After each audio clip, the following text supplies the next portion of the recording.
All right, I'm gonna get into this a little bit early here, just to make sure everything's ready and to talk to chat. Shout out to Early Squad. We have The Wall, KGB85, Warren Stevens, and Lebo Smith. Thanks for stopping in early, guys. Appreciate that. Oh. All right. So, all right, let's look through chat here. Warren Stevens, I just started playing on PS4 about a month ago. Still learning. There's so much I didn't know. Appreciate your knowledge. Hey, thanks for watching. Appreciate that, dude.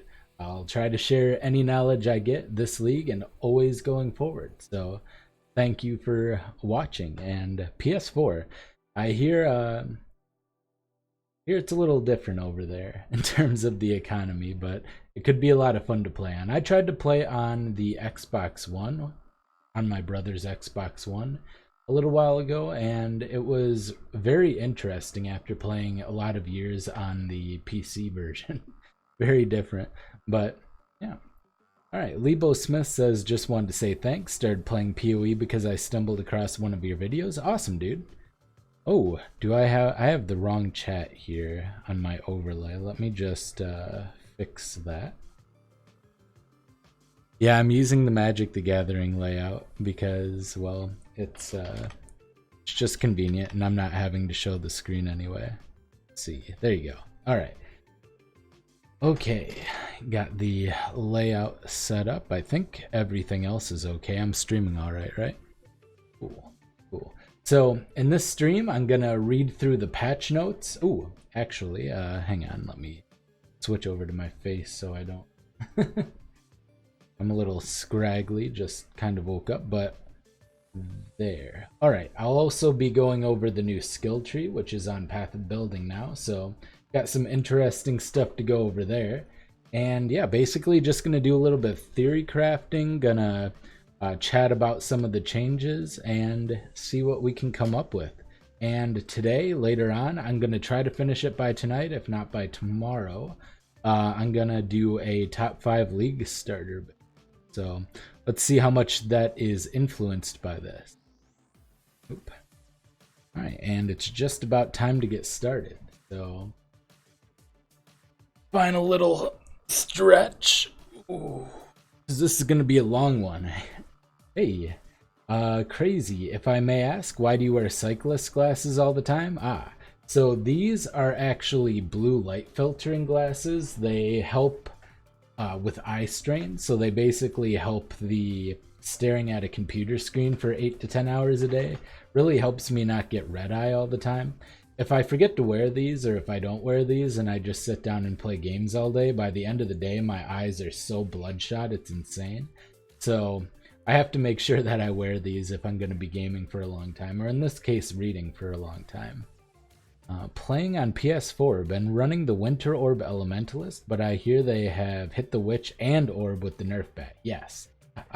Winter Orb Elementalist is not going to be what it was, for sure. Last night I woke up at like 2 a.m., go to the bathroom and stuff, and I saw that the patch notes had been dropped, so I just snuck a peek at a few things, and it looks like Winter Orb may have gotten hit pretty hard, but we'll have to test it out and see. I have a Winter Orb character in Standard, so I might hop over there, see if it's still viable, and I'll let you know as soon as I know. Oh, another thing really quick, I haven't actually ever advertised this on the channel, but I do have a Twitter. It is, ooh, rolled way down on Twitter. Okay. It is at Behind Eyes Gaming with no G because it didn't fit. So if you guys want to follow me on Twitter, it's probably the second best way to get a hold of me, with the first best being, of course, Discord, which you can get invite to my Discord server by becoming a patron, and the third best being just through the comment section. Although sometimes YouTube doesn't notify me of comments, so I have to periodically go through and look through all of them manually, but that's okay. All right, and it is just about 10, so I'm gonna start reading. Hopefully my voice doesn't give out. I took some cough medicine, so that should help. All right, so the Legion Challenge League. Challenge leagues are a great opportunity for a fresh start in a new economy. All of your old characters and items are still present in Standard and Hardcore, which is of course. You're encouraged to join new leagues and compete and demonstrate your mastery. All right. In the Legion Challenge League, you'll encounter monoliths as you journey across Rayclass. Touching one of these monoliths will reveal ancient armies frozen in the midst of battle. So we've seen this. Looks pretty cool. They're comparing it to Breach League. I think it might be a little bit different, but we'll have to see. Appreciate that. I'm at work right now. Plan on listening more than participating, but I'll try to contribute when I can. Hey, thanks, man. Appreciate you listening while you're at work. As long as you don't get into trouble. Shatter the magical bonds to keep the warriors locked in time, but to do so, because the monolith revealing effects are brief, when the effect ends, the soldiers you release will continue their battle and even turn their violent attention to you. Defeating these soldiers in combat will earn you great rewards, and if you're lucky, splinters that you may later use to access the domain of timeless conflict. So a little clarification on this. The wording is weird. Apparently they were initially meant to battle the two different groups, but yeah, I guess they don't really battle anymore because it took too many resources, so they'll just fight you. So that's one of the things that I'm thinking is a little bit of flavor lost, but that's what it sounded like. Maybe they changed that since they don't mention that. And then you combine splinters into emblems. You place 2 or more emblems into the map device. So basically how it's going to work are there are going to be 5 different factions. You can get splinters from all of them, make emblems for each of them, and you can custom make a map that will have 2 or more of these factions fighting. And I'm sure the monster volume. Hey, Kai, thanks for stopping in, dude. Hi on Win. Thank you for stopping by. Appreciate that, dude. You too. You have a nice day as well. Yeah, so basically you'll just combine them, and I'm sure there'll be more monsters depending on how many factions you have, and that could be pretty nice, pretty cool. And apparently the difficulty is also ranked up based on how many factions. You can get powerful new jewels that drastically passive skill tree. For any of those, or anybody who hasn't seen those, some of them are pretty cool. They can really change. We can go through filed information thread here, and there's some cool stuff. These, if I can find them, I'm probably going right past them. Passive tree changes. I think they might. Oh, these are uniques. There's some cool uniques too. Okay. So yeah, basically you'll place the jewel. It has an extremely large radius, and it changes the keystones. Hey, awesome, dude. Have a nice day too, man. And let's see if we can get some examples. Oops. There you go. Okay, so this will change this is normally elemental equilibrium, but it changes it to wind dancer, which makes it so you have 20% less damage taken if you haven't been hit recently, and 40% less evasion rating if you haven't been hit recently, and then 20% more evasion rating if you've been hit recently.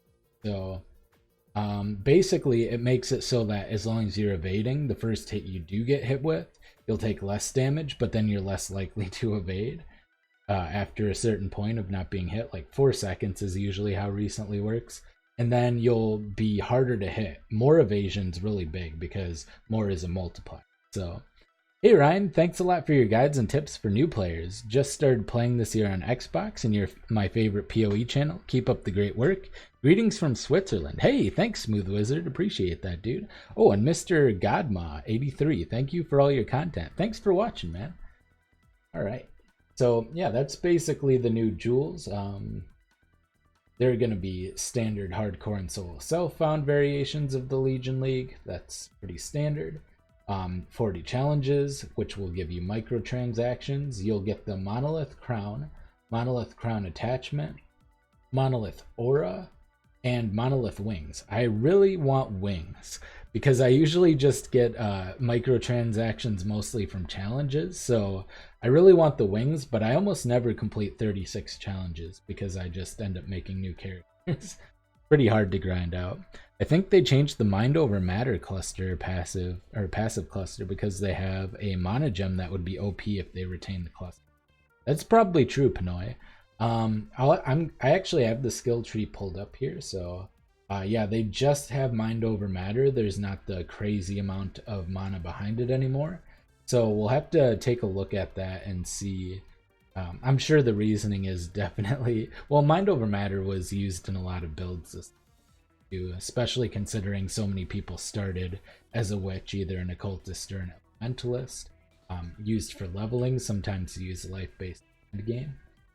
So they overhauled melee combat. Basically, what that means is they made it so that targeting's a little smoother. You can cancel attack animations, which is huge. If anybody's ever played like Super Smash Brothers or anything like that, there's a lot of games that have attack animation canceling. It adds a little bit of skill, so you can get your damage done and move on immediately.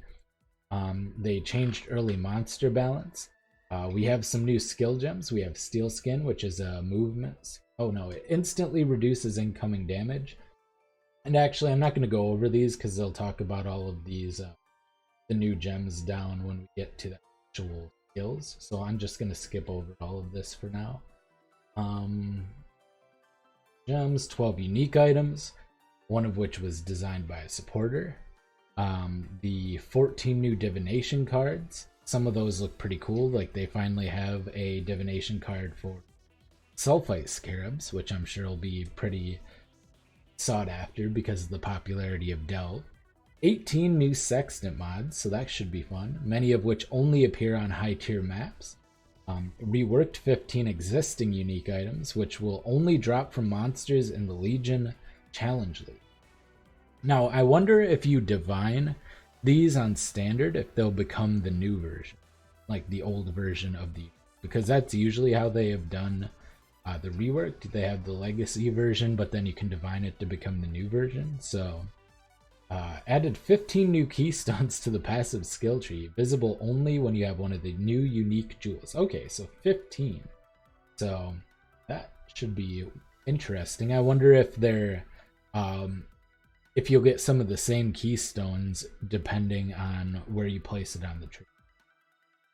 Minor new content and features, improved early game experience. Fights in the first 3 acts will be tougher but more responsive, involved, and dynamic, which is really nice because the first 3 acts are kind of, you know, a little bit of a joke compared to some of the later stuff. So being able to balance that a little bit is nice. You can now queue skills. By using one skill while another skill is in progress, that skill will be used immediately after the current skill.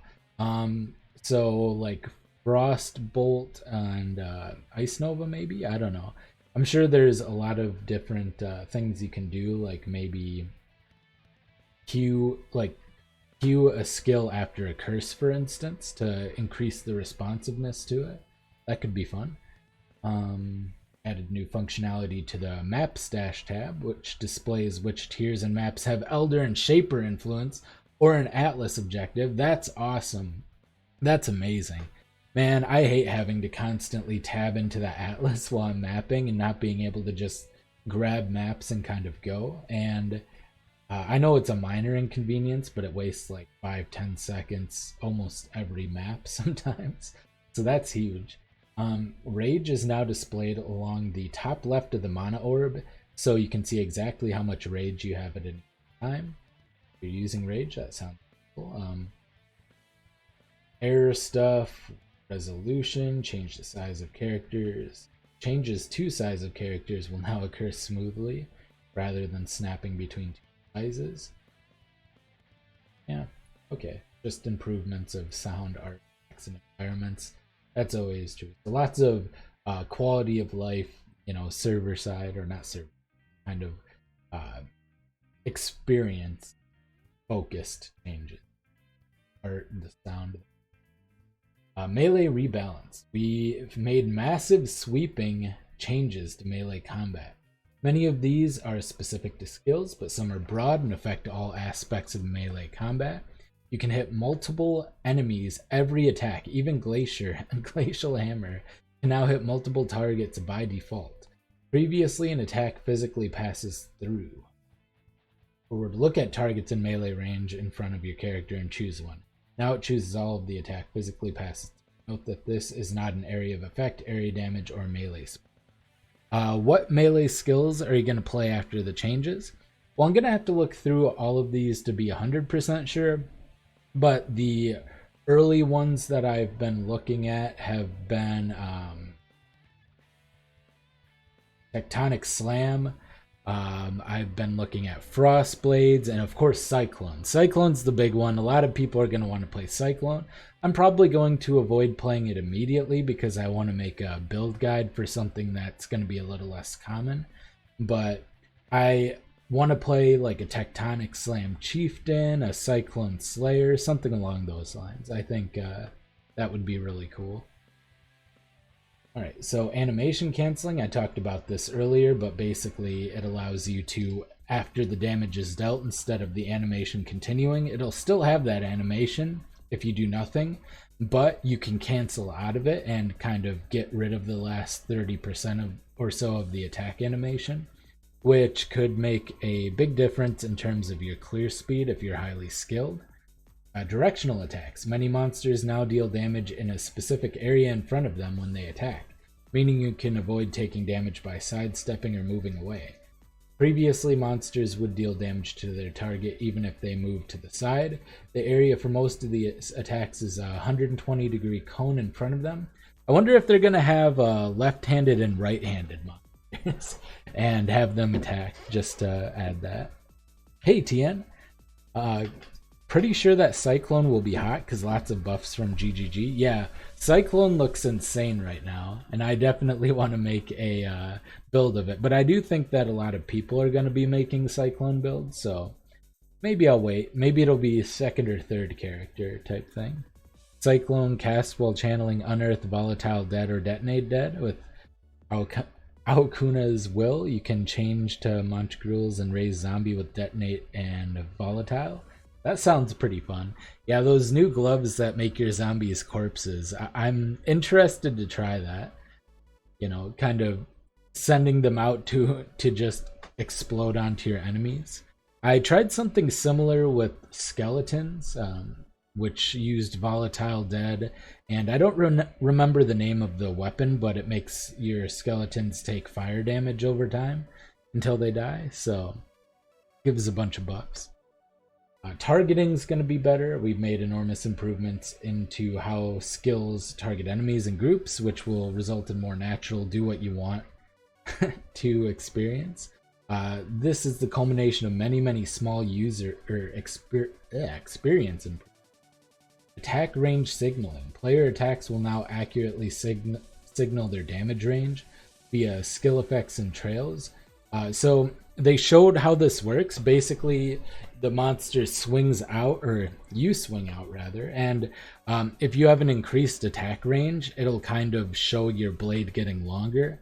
Your blade will stay the same length, but the animation for it will get bigger, and it's very clearly visually indicated now.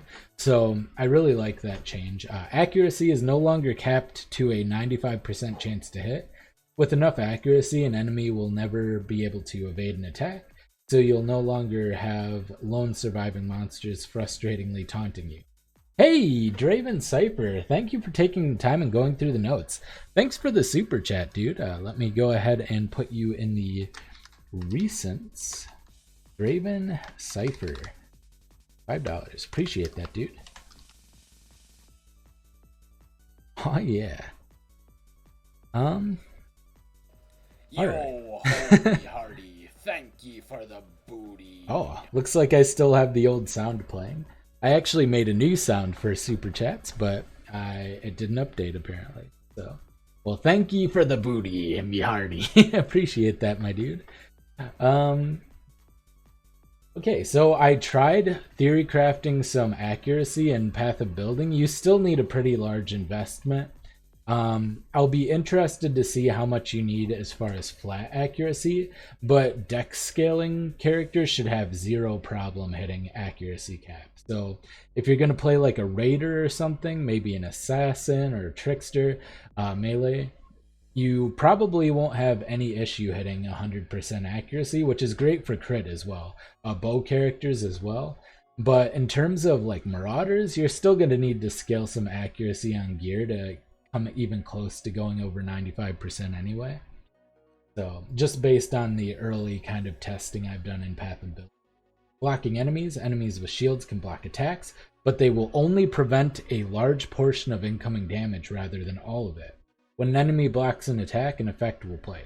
So basically, that means say you're playing a tornado shot or a ground slam, something that hits a bunch of enemies, and you're expecting to one-shot the pack of enemies, but some of them have shields. Before, they would block, and sometimes a bunch of them would annoyingly survive. Now, you still potentially, if you have enough damage, to one-shot those enemies anyway, because even if they do block, they're going to take some damage. So that's really nice, really useful. Hello, Behind Eyes Gaming in chat. Hey, Digiz, or Zygiz, maybe it's a silent D. Thanks for stopping in, dude. You'll need approximately 3,000 accuracy to be at 100% according to the developer on Tarkcat's stream. Yes, thank you, Group 5e. So 3,000 accuracy isn't that hard to hit with dex scaling characters, but it is pretty hard to hit with like a Marauder or something. I would imagine if you're going to play a melee build as a Templar as well, that'll be difficult. Hey, Redcap Goblin, how's it going, dude? Thanks for stopping in. Yeah, so accuracy is going to be an interesting thing, but the fact that you can crit and still have 100% accuracy is huge because your crit chance kind of soft scales with your accuracy. So having that extra chance, that extra 5%, will make it so you crit much more consistently. Melee damage is now treated as having dealt plus 25% damage for the sake of calculation of stuns, and then elemental and chaos damage is treated as having minus 25% damage for the sake of stuns. So, and this is additive with the melee damage stun bonus, so a purely elemental or chaos or mixed non-melee or non-physical melee hit will see no changes to previous stun behavior. So this makes a slight difference in stun scaling. It'll make it so you probably, as a full physical damage melee character, will be much more likely, or just a full physical damage in general. You're gonna be stunning white mobs, so if you don't one-shot them, you'll probably stun them. That'll be a little bit safer.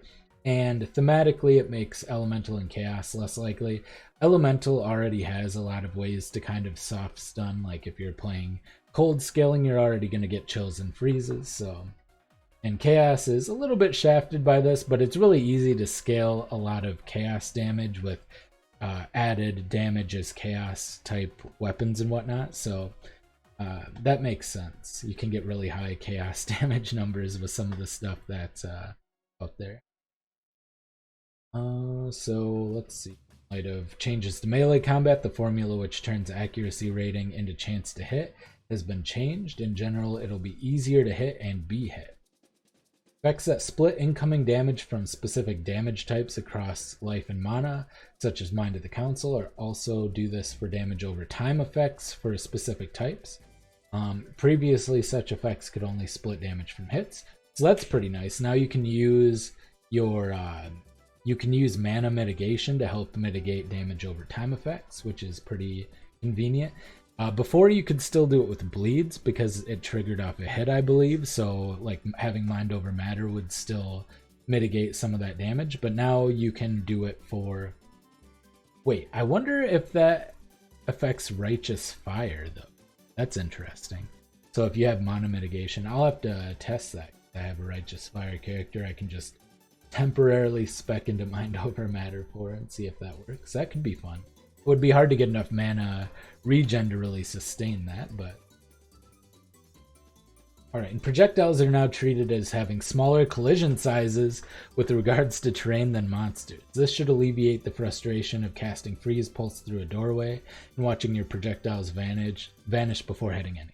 So anyone who's played a projectile build knows how frustrating it is to do it in indoor maps like cells, anything like that that has a lot of corridors, a lot of doorways. Really annoying. Projectiles having a smaller collision size in terrain is huge for projectile build. So this is fantastic.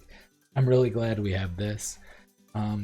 Cyclone, finally getting to skill reworks. Now we're getting into the juicy stuff, the fun stuff here. So we'll start with Cyclone, one of the most exciting ones. Now a channeling skill, which means you can use infused channeling. That's just another source of more damage. Getting, can you say that again? Indoors with physical shield monsters. Okay, so basically the way that projectiles used to work is when you cast them on indoor maps, they would get caught on the edges of terrain a lot, so you would have them just kind of fizzle out. You couldn't shoot them through doorways, that kind of thing. But now their collision size is smaller, so you can shoot them through doors more easily. You can shoot them around terrain more easily, like if there's a stack of barrels or some like a random chair artifact in the middle of the room. That's going to make a huge difference for projectile builds in indoor maps. Just in terms of quality of life, it's really frustrating currently in the game to play projectile builds on indoor maps. So this is very big for things like freezing pulse, any kind of bow build, just any projectile build in general. So that's really nice. Great quality of life. Perfect. So Cyclone now costs 2 mana at all gem levels from 12, which means it's going to be easy to sustain the mana cost. Could probably easily sustain the mana cost just with like leech on boots, and leveling with it's going to be no big deal. Even if you're using a tabula rasa to level with it, you have a really early 6 link, the percentage scaling from 2 mana is so low that it's going to be incredibly easy. Especially if you're going to go crit and you get a Lyra for the 5 mana regen per second. You'll have 0, I mean you'll get it for the crit multi, but you know, as a bonus, you'll get that 5 mana regen per second. 0 problems leveling with Cyclone, even on an early 6 link. Now deals base damage equal to and has added damage effectiveness at 44% at gem level 1 from 45%, and up to 54% from 56%. That's not that big of a deal. It's a slight nerf, but it's more than made up for by the next line, which it now adds 10 to 15 physical damage to attacks at gem level 1, up to 56 to 85 at gem level 20. So basically, most melee attacks now have physical damage that scales up like spells to kind of make up for the fact that you have to constantly change weapons. It means if you don't find a good weapon for a little bit, leveling up the skill gem will kind of make up for that a little bit. Before, previously, you could kind of do that by having damage scaling from things like Meganord's Girdle or from Herald of Purity, but now we have these directly on the skills, and this is fantastic. It means that gem level actually matters, so people will level melee skills to 20 and they'll want to actually vol them, get them to level 21. There's actually a reason to buy a level 20 gem when you get to max level, or when you get to maps type thing, when you're leveling up a new character. So this is actually really big. Now gains stages as it's channeling up to a maximum of 3 at gem level 1 and 6 at gem level 20, and loses stages every 0.2 seconds while not channeling. Now gains +1 to melee range per stage. So yeah, basically your AoE gets bigger the longer you channel it. Now has an attack speed multiplier of 300%. Previously had 50% more attack speed. So that's pretty big. I'm not exactly sure how that's going to work out. If it changes the rate at which it procs as you spin, I'm sure. But yeah, it'll scale. I don't think it'll be that much different from 50% more attack speed, to be honest, but we'll have to see.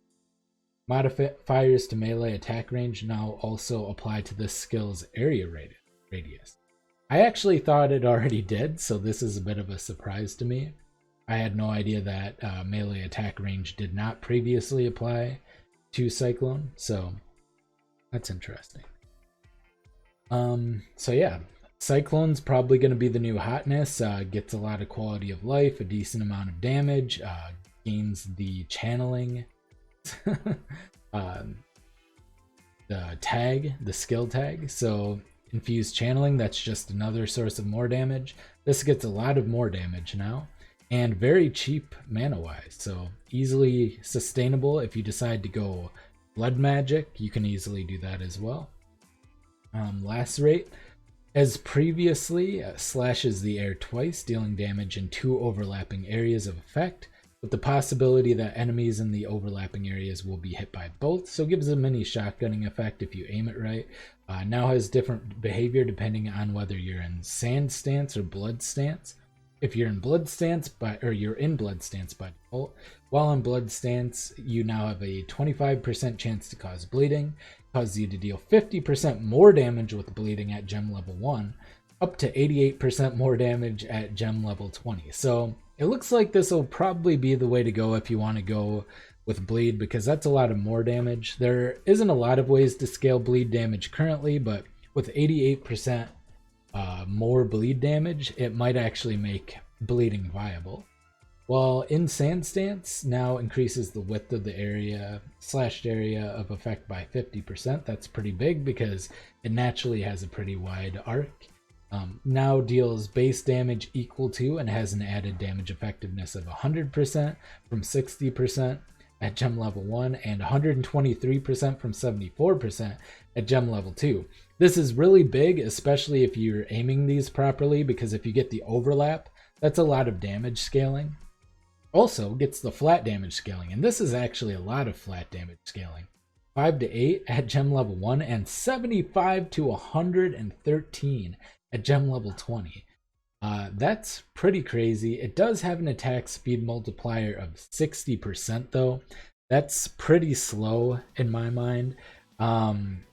So you're not going to just be able to whip those out. You're going to need a lot of attack speed to get this to feel good, I think.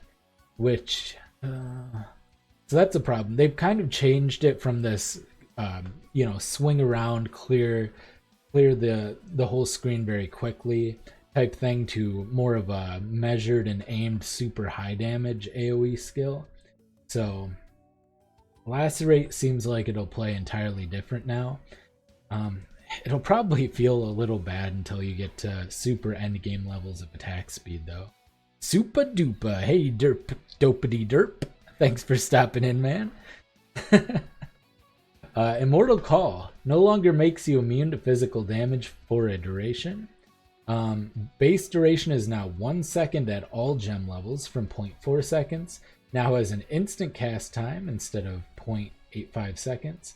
Now causes you to take 25% less elemental damage and 25% less physical damage at gem level 1, with the values growing based on gem level up to 34% less elemental and 35% less physical at level 20. Now consumes endurance charges up to a maximum of 5, causing you to take 15% less physical per endurance charge consumed for the buff's duration. So that's 65 less. That's 99%, that's 100% less physical damage at level 20 with 5 endurance charges consumed. So still works like it does before. Increase the duration of the buff by 20% per endurance charge consumed. Basically doubles it. Now has a 3-second cooldown, which does not recover during its effect. So the fact is, if you scale it up with a lot of duration, you're going to have longer periods of immunity or taking less damage. The less elemental damage, by the way, is really nice. Gives it a little versatility. But that also means you're not going to be able to use it again for longer. I guess in the end it doesn't matter that much since you'll have that increased... most fights are going to be a little bursty anyway, so I think in the long run that's not going to make too much of a difference. And it shares its cooldown with other guard skills. We have Steel Skin and Molten Shell. Molten Shell now has a base duration of 3 seconds at all gem levels from 10. So One Shot is back with Immortal Call nerf. Yeah, probably. I mean, you can... it'll probably work similarly. I think you'll still be able to use it with cast when damage taken. but having it at lower levels is going to hinder it a little bit because you'll get the less damage. If you're scaling endurance charges, I actually don't think it'll make that big of a difference, because you're only losing out on like what, 10% physical damage, so you'll take 90% less damage still. So I don't think it'll be that big of a deal, honestly. I don't think it'll be that big of a change. It will leave you vulnerable for longer though, with the cooldown not recovering during its effect. You won't be able to just chain immortal calls forever, which will hurt delving a lot, I guess. Molten Shell now has a base duration of 3 seconds, grants 50 additional armor at gem level 1, up to 854 at 20. So a little bit of a nerf at the higher levels, but a buff at earlier levels. Now creates a buff that can take damage equal to 20% of your armor. Now causes 75% of damage from hits to be taken from the buff before your life or energy shield. Now reflects 100% damage taken from the buff as fire damage when the buff expires or depletion at gem level 1, up to 1050% at gem level 20. I mean, you have to scale a lot of armor for this to be super good, but in terms of damage, but that's entirely possible. Juggernaut with its doubling the armor value of chest armor comes to mind. Just getting a ton of armor. I don't know if people will actually use this for damage. I'm sure some memers probably will. But yeah, shares the cooldown with these, same thing. Hey, next Darkholm, I like your videos. Thanks for all your PoE content. Keep it up. Thanks, dude. Lots of PoE content to come. As soon as this new league comes out, I'm going to be hitting it super hard. So, yeah, just tune in. Let's see. Oh, Shield Charge. Shield Charge now deals damage in a cone rather than in a circle on impact. So instead of charging into targets and kind of hitting everything around you, you'll just hit the things in front of you in a cone type thing. Now bashes when used against targets at very close range. Can be used with wands. Finally, we can use Shield Charge with wands, which means we can use Shield Charge Fortify with wands, which is interesting. Possibly have an additional movement speed or a movement skill that's available. Now deals base damage equal to and has added damage effectiveness of 100% from 50 at level 1 and remaining the same from 61 through level 20. Hello. Okay, so it's 100% all the way through. Behind Eyes Gaming. Hey, thanks for subbing. Apparently I don't have my sub notification set up properly on this one, but thanks whoever subbed. Appreciate that. Will Ground Slam have any endgame potential in your opinion? My favorite skill. We'll have to see if there were any changes to Ground Slam. If it has a lot of scaling like some of these other ones does, it'll kind of depend on the attack speed scaling, but I think Ground Slam was already somewhat viable in very specific setups, and I think you'll have more options for it, sure. Here's another one. Now deals 150% more damage with hits at maximum charge distance from 200%. So can't really use it as a damage skill as easily. Now grants 90% increased movement speed during the attack at gem level 1 from 75% up to 109% from 94%. It costs a little bit more mana, 10 from 8. And it gets 1% increased movement speed per gem quality instead of increased damage. That's big because most people use it mostly as a movement skill. Base offhand, it deals damage based on your equipped shield instead of your weapon with a base crit chance of 5%. You'll get 0.1% crit chance per 10 energy shield. You'll get 11 to 17 base offhand physical damage at gem level 1. Up to 132 to 198 at gem level 20. 2 to 3 physical damage per 15 armor or evasion rating on the shield. And you'll have an attack time of 0.53 seconds at gem level 1 down to 0.48 seconds at gem level 20. So, you could actually scale this as an attack now, but it does sound like it'll be better as a movement speed skill, but just costs a little bit more mana. So if you're linking it up with a lot of things, you'll have to make sure you can maintain that. Maybe use blood magic with it. Doesn't seem like it would be that big of a deal. Skill balance. Physical is now a skill type and it'll appear as a tag. Strike is now a skill type and it will appear on items which do not have the area of effect but will hit multiple targets. So basically, your hits that have kind of the swing out that hit multiple targets will now be considered strikes, and that'll be a tag that can be used instead of AoE. So that's how you'll kind of differentiate between your like melee splash AoE scaling and your weapon range strike scaling. So I don't know if you'll be able to scale both your weapon range for regular attacks. I'm sure with Cyclone and your AoE at the same time, but it sounds like not. Blink is now a skill type that appears on Frost Blink, Flame Dash, and Dash, and indicates that all these skills share the same cooldown. Guard is now a skill type that appears on Immortal Call, Steel Skin, and Molten Strike, and indicates that all of these skills share the same cooldown. All melee skills now have an attack speed multiplier built into the game. This is functionally identical to the effects of more attack speed and less attack speed stat lines that were previously on some gems. Following skills are now considered travel skills and have the travel tag: Blink Arrow, Body Swap, Flame Dash, Leap Slam, Lightning Warp, Phase Run, Shield Charge, Smoke Mine, Evolve, Lightning Warp, and Whirling Blade. The following skills are now considered guard skills, have a shared cooldown, and have the guard tag: Immortal Call, Molten Shell, and Steel Skin. All melee attacks now apply a visual to your weapon as you swing to better illustrate your attack range. Most, if not all, attacks and spells now accurately signal. Yeah, we talked about it. Minion targeting is now less weird if you use a movement skill while channeling. Interesting. So now we'll get into the specific skills. This is more of the juicy stuff here. So, gotta take a quick coffee break before we get into that.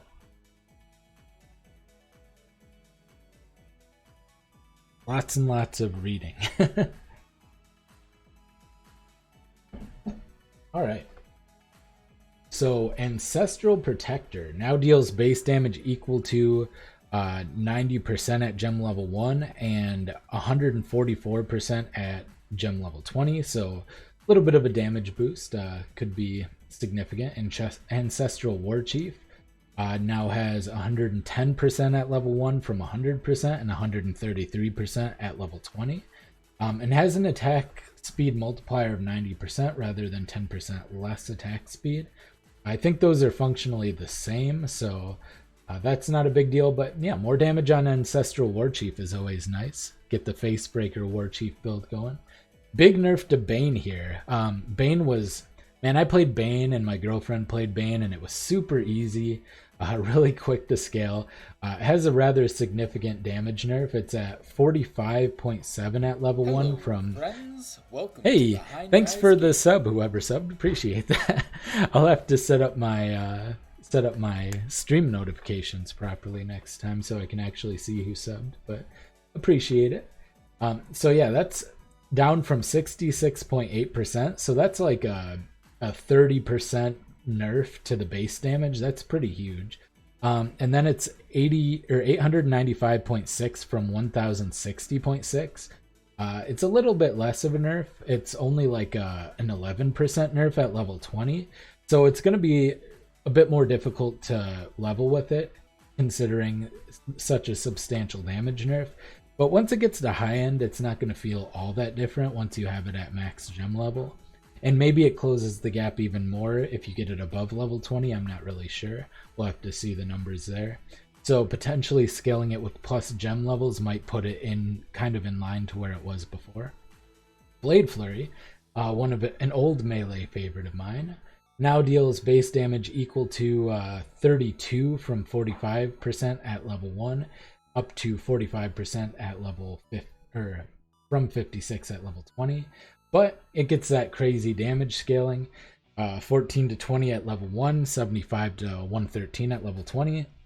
That's pretty high, but with the low base damage, I don't think it's going to... It'll make a difference for sure. Now has a 29% larger target acquiring radius while channeling and a 47% larger targeting acquiring radius while after channeling ends. So that kind of puts it more in line. It was nerfed a bunch of patches ago because it could basically hit everything on the screen from the center because of its target acquiring radius. So it looks like they've increased that to be more similar to how that was, and have kind of evened out the damage a little bit. Now has an attack speed multiplier of 160% rather than 60% more attack speed. You know, that's pretty much the same, so that's not that big of a deal. Cleave, another classic. So it goes from 125% damage at level 1 from 110%, so a nice little buff there.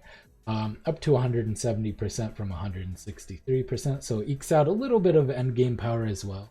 Now adds 2 to 3 physical damage to attacks at gem level 1, up to 75 to 113 at gem level 20, and now has an attack speed multiplier of 80%. So with Cleave specifically, the old way to play Cleave was to play it with 2 weapons, dual wield, and it would deal the damage based on both of them. I wonder if the added physical damage while dual wielding, if it's going to add it to each weapon separately or if it's just going to be to the total.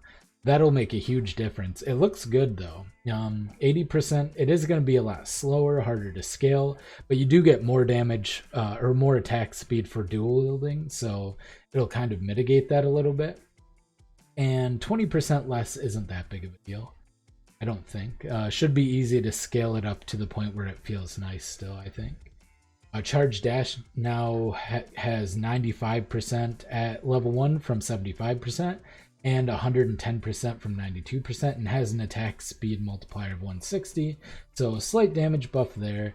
I never played Charge Dash, so I don't know how much it needs. What build will you play in Legion? Actually, at the end of this, I'm going to create a poll. I'll probably put some builds I'm interested in.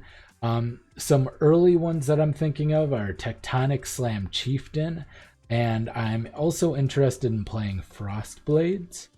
And we'll actually see Frostblades pretty soon here, but those are kind of the early ones that I'm thinking of. I want to play a Cyclone Slayer at some point. I also want to play a Bow Slayer at some point. I want to play a ton of Slayer builds at some point, because I honestly think Slayer is the biggest buff. But yeah, we'll get to that down on the bottom here, and then I'll kind of talk about it. And after this is done, sometime, and maybe just when I'm done with this live stream right at the end, I'll put that up, and you guys can help me vote for which class I'm gonna play or which build I'm gonna play. I have a couple of ideas though. Consecrated Path now deals base damage 150 from 120 and 180 at level 1, 184 from 147, but has an attack speed multiplier of 80%. I've liked playing Consecrated Path in the past. Looks like it's going to hit a lot harder, but it's going to be a little bit slower, so I guess that's a trade-off, kind of more of a one-shot thing. Consecrated Path did a pretty good job of one-shotting as it was, so that should be fun. Dominating Blow now deals 165% at level 1 from 140 and 190% from 172, and causes minions to deal 1% increased damage per 1% gem quality instead of basically they doubled the effect of quality.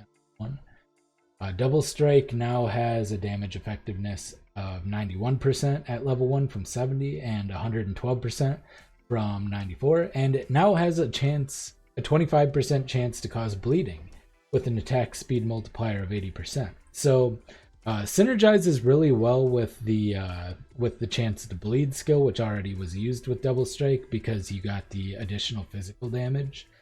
Since Double Strike already had that additional physical damage if the enemy is bleeding, they just didn't add any more, obviously. That would be pretty OP. Dual Strike goes from 125% at level 1 from 58 and 170 from 104. That's a really big damage buff. Now has 50% increased crit strike chance at gem level 1, up to 107% at gem level 20. Now has 100% more increased critical strike chance against enemies that are on full life. Ooh, more critical strike chance. Whoa. Now deals 30% more damage with hits and ailments against enemies that are on full life. So this is going to be like the single target one-shotter. Has an attack speed multiplier of 70%, gains 0.5% crit multi and 1% increased critical strike chance per 1% quality. So qualitying it up will give you 20% crit chance and 10% crit multi. That's pretty good. This might be this might be a nice little single target damage dealer. The initial hit's only going to be, you know, if you don't one-shot things, it might not be that good against boss. It might be hard to scale up a one-shot, but yeah, that could be good. Maybe if you can scale up some melee splash, I guess, you could just one-shot packs and use it as a clearing skill. I don't know. It seems juicy. When I think about it, it might not actually be that good, but it seems juicy just at first glance. Alright, so Earthquake deals damage effectiveness of 85% at 1 from 90 and 120% at 20 from 109. So starts a little slower but scales up to a higher number in the late game. Aftershocks now benefits from 30 to 46 added physical damage at gem level 1 and 169 to 254 at gem level 20. That's a lot of extra physical damage. Now has an attack speed multiplier of 75%. That's actually not that bad for a big, hefty damage skill like Earthquake. Radius of the Aftershock is now plus 2 units larger, and you get 1% increased damage per 1% gem quality, rather than 1% increased physical damage. So if you're scaling auras like Hatred and whatnot, you'll benefit a little bit from that. Nice little quality of life. Earthquake was okay before, but it fell behind some other skills. Seems like it might be a little better. That's a whole lot of physical scaling on that. Flicker Strike now deals base damage 142 at gem level 1 from 130 and 168 at 20 from 160. So not that big of a damage buff. Now grants 15% chance to gain a frenzy charge on hit at all levels. Okay, frenzy charge maintain, that's nice. Now grants a buff that provides 20% increased movement speed for 3 seconds. So if you frenzy through, or if you flicker strike through and run out of mobs to hit, you'll get a little bit of movement speed to find the start of the next pack. So that's pretty cool. Has an attack speed multiplier of 120%, basically the same.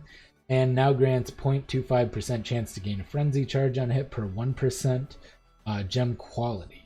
So they actually buffed Flicker Strike. Everybody was talking about how great Flicker Strike was. Looks like that's a buff, unless I'm missing something. So yeah, might see a Flicker Strike meta. It is definitely the go-to for quick clearing, so gotta level fast. Just run a bunch of T16 strands with Flicker Strike. Easy peasy. Alright, Frenzy now deals base damage equal to 115 at level 1 from 110 up to 135 from 136. Very, very small changes. A little stronger at early levels, minutely smaller at high level. Now deals 5% more attack damage per frenzy charge. Could be good. And 5% more attack speed for frenzy charge. Alright, more attack speed's always great. Yeah. Flicker Strike Slayer? Boy, that seems fantastic right now, Nex. Hello, friends. Hey, welcome to thanks for the sub. Gaming. Appreciate that. So Frenzy could be a viable single target with more attack damage. I assume it's a separate more attack speed. Really, really big attack speed. I'm assuming it's a separate more damage multiplier from the more damage multiplier you get from frenzy charges naturally. And if that's the case, that actually scales it really hard. So nice. Frost Blades. This is one of the ones I'm interested to try. Damage effectiveness at level 1 unchanged. 140% at level 20. So the big reason I'm interested in it is, of course, because it now has damage scaling. It has cold damage scaling. So you're already kind of going to be scaling cold damage with it anyway. It goes from 2 to 3 cold damage at gem level 1 up to 75 to 113, which is substantially more than an added cold gem. So that's just a strict buff with basically no other changes. And now, rather than just 1% increased projectile damage per gem quality, you get 1% increased damage and 1% increased projectile speed, which helps with clearing. Really nice. So, yeah, I'm interested in playing Frostblades with that basically free super added cold support gem that you get onto it. Otherwise, there are no changes, and it was already feeling pretty good. So, Glacial Hammer. 155% damage effectiveness from 140 and 200% from 182 at level 20. +2 to melee range at level 1 up to +4 at gem level 20. So this might actually, with the changes to how your melee damage hits work as a kind of added in splash or strike, it might actually make it viable for clearing when added to the threshold jewel that gives free splash without any damage penalty. Now converts 60% of fizz damage to cold from 50%, which means if you get the little cluster that converts 40% to of physical to cold down by the ranger, if you get that, it's now 100%. So you can get full advantage of like cold penetration of hatred for the more damage multiplier. That's really nice. Now adds 2 to 3 cold damage against chilled enemies at gem level 1, up to 75 to 113%. Here's the real big kicker. Hey, how's it going, Fanatic Dreams? Tuned in as soon as he woke up? Yeah, I didn't wake up all that long ago either, so nice and fresh morning patch notes. Breathe it all in. Get hyped for the new Legion League. I'm super excited. Glacial Hammer, so it gets that scaling damage, a huge amount, just like Frostblades, for free. So Glacial Hammer actually does a lot of damage now. But the big thing is, every third successive strike now freezes enemies as if it were dealing 200% more damage at gem level 1 and 390% at level 20. You are going to be able to freeze bosses with it, I guarantee. For the memes, I played a Glacial Hammer build one time, and I was playing a Glacial Hammer Inquisitor, crit Inquisitor, plus all of the extra crit melee crit that's on the tree now, and I was freezing low-level bosses all the time with Glacial Hammer, like tier 5 bosses, no problem. Now with this added third successive strike, I guarantee you will be able to freeze bosses with Glacial Hammer, like high tier bosses. Guarantee it. So that'll be super fun. Getting to Ground Slam, Redcap Goblin was asking about this. Now deals 95% from 100% at gem level 1, so a little bit of a nerf, but we'll get into the flat physical, which will add to that. And no change at gem level 20. So adds 2 to 3 physical damage to attacks at gem level 1, up to 75 to 113% at gem level 20. Now has an attack speed multiplier of 90, so it makes it a little slower, but you get a nice amount of damage scaling on it. Now gets 1% increased stun duration on enemies and 0.5% increased AoE per gem quality, up from 1.5% stun duration. So a little bit of nerf to the stun duration, but you get more AoE, you're going to get more damage, be a little bit slower. And the interesting thing about Ground Slam and other big physical damage is that whole change to the way that stuns are now affected by physical attacks. I know you're a little past it, but how did you feel about the Bane and Soul Ren nerfs? So Bane, yeah, I went past Bane. Soul Ren's coming up here soon, but Bane was nerfed at level 1 by about 30% damage, and then by about 11% at 20, and we don't really know how it scales if you get added gem levels, but the whole thing about Bane is it was super easy to level with basically very little as to no investment. Like, I leveled a Bane character, my girlfriend leveled a Bane character, it was a joke. The whole campaign was an absolute joke, just leveling with Bane. So I think it might still be viable, but it might be something that you transition into an end game. Like, if you can get a bunch of additional gem levels, it might end up evening out. We'll have to see how it compares to the old gem levels at, like, level 21, 22, 23, 24, that kind of thing. But yeah, it might actually work out to being about the same early level, but it's not going to be the or late game rather. It's not going to be the same OP leveling item that it was before, or OP leveling gem rather. So Heavy Strike now deals 176% at level 1 from 150 up to 222% at 194. That's pretty much, I think 222 is the highest damage scaling. Has +2 to melee range at level 1 and +4 at level 20. So with the new melee range striking, that's going to make a big difference. Now has a 20% chance to deal double damage at all gem levels. That's a lot of damage. That's a whole lot of extra damage. Has an attack speed multiplier of 85%. That's to be expected with all of it, but it doesn't have flat damage scaling like a lot of the other ones. Instead, it's going to just scale harder from your base weapon damage. So kind of interesting that they took that route instead. Now gets 1% increased stun duration on enemies and 1% increased damage per 1% quantity. Only got the stun duration before, so that's pretty big, or quality rather.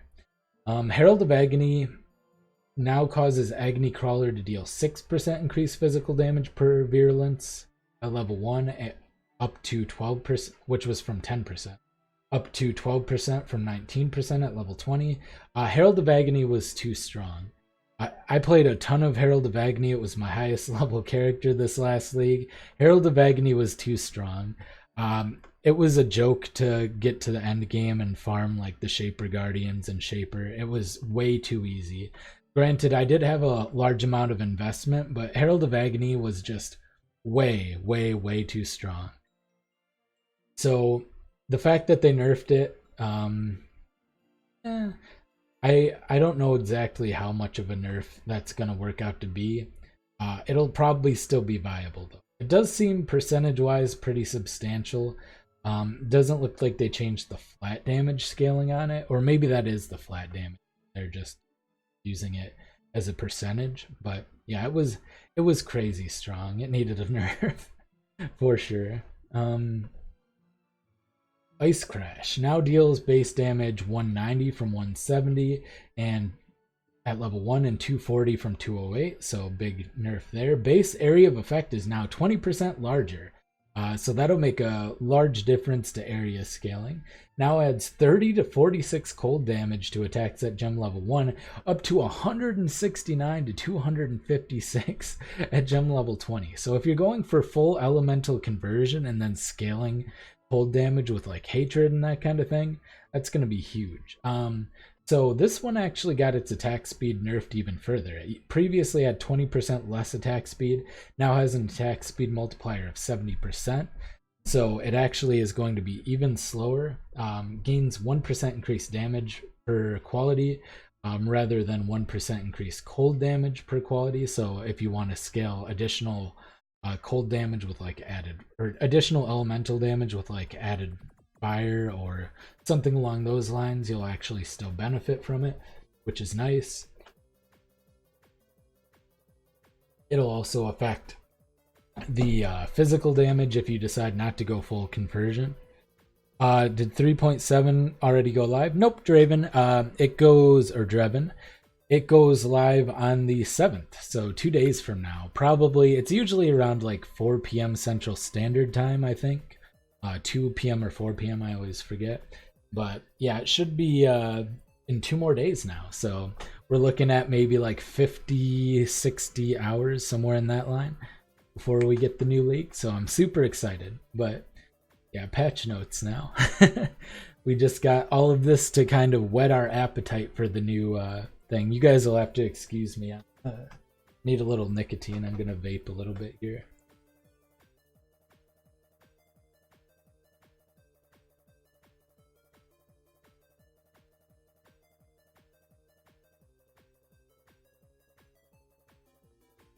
All right.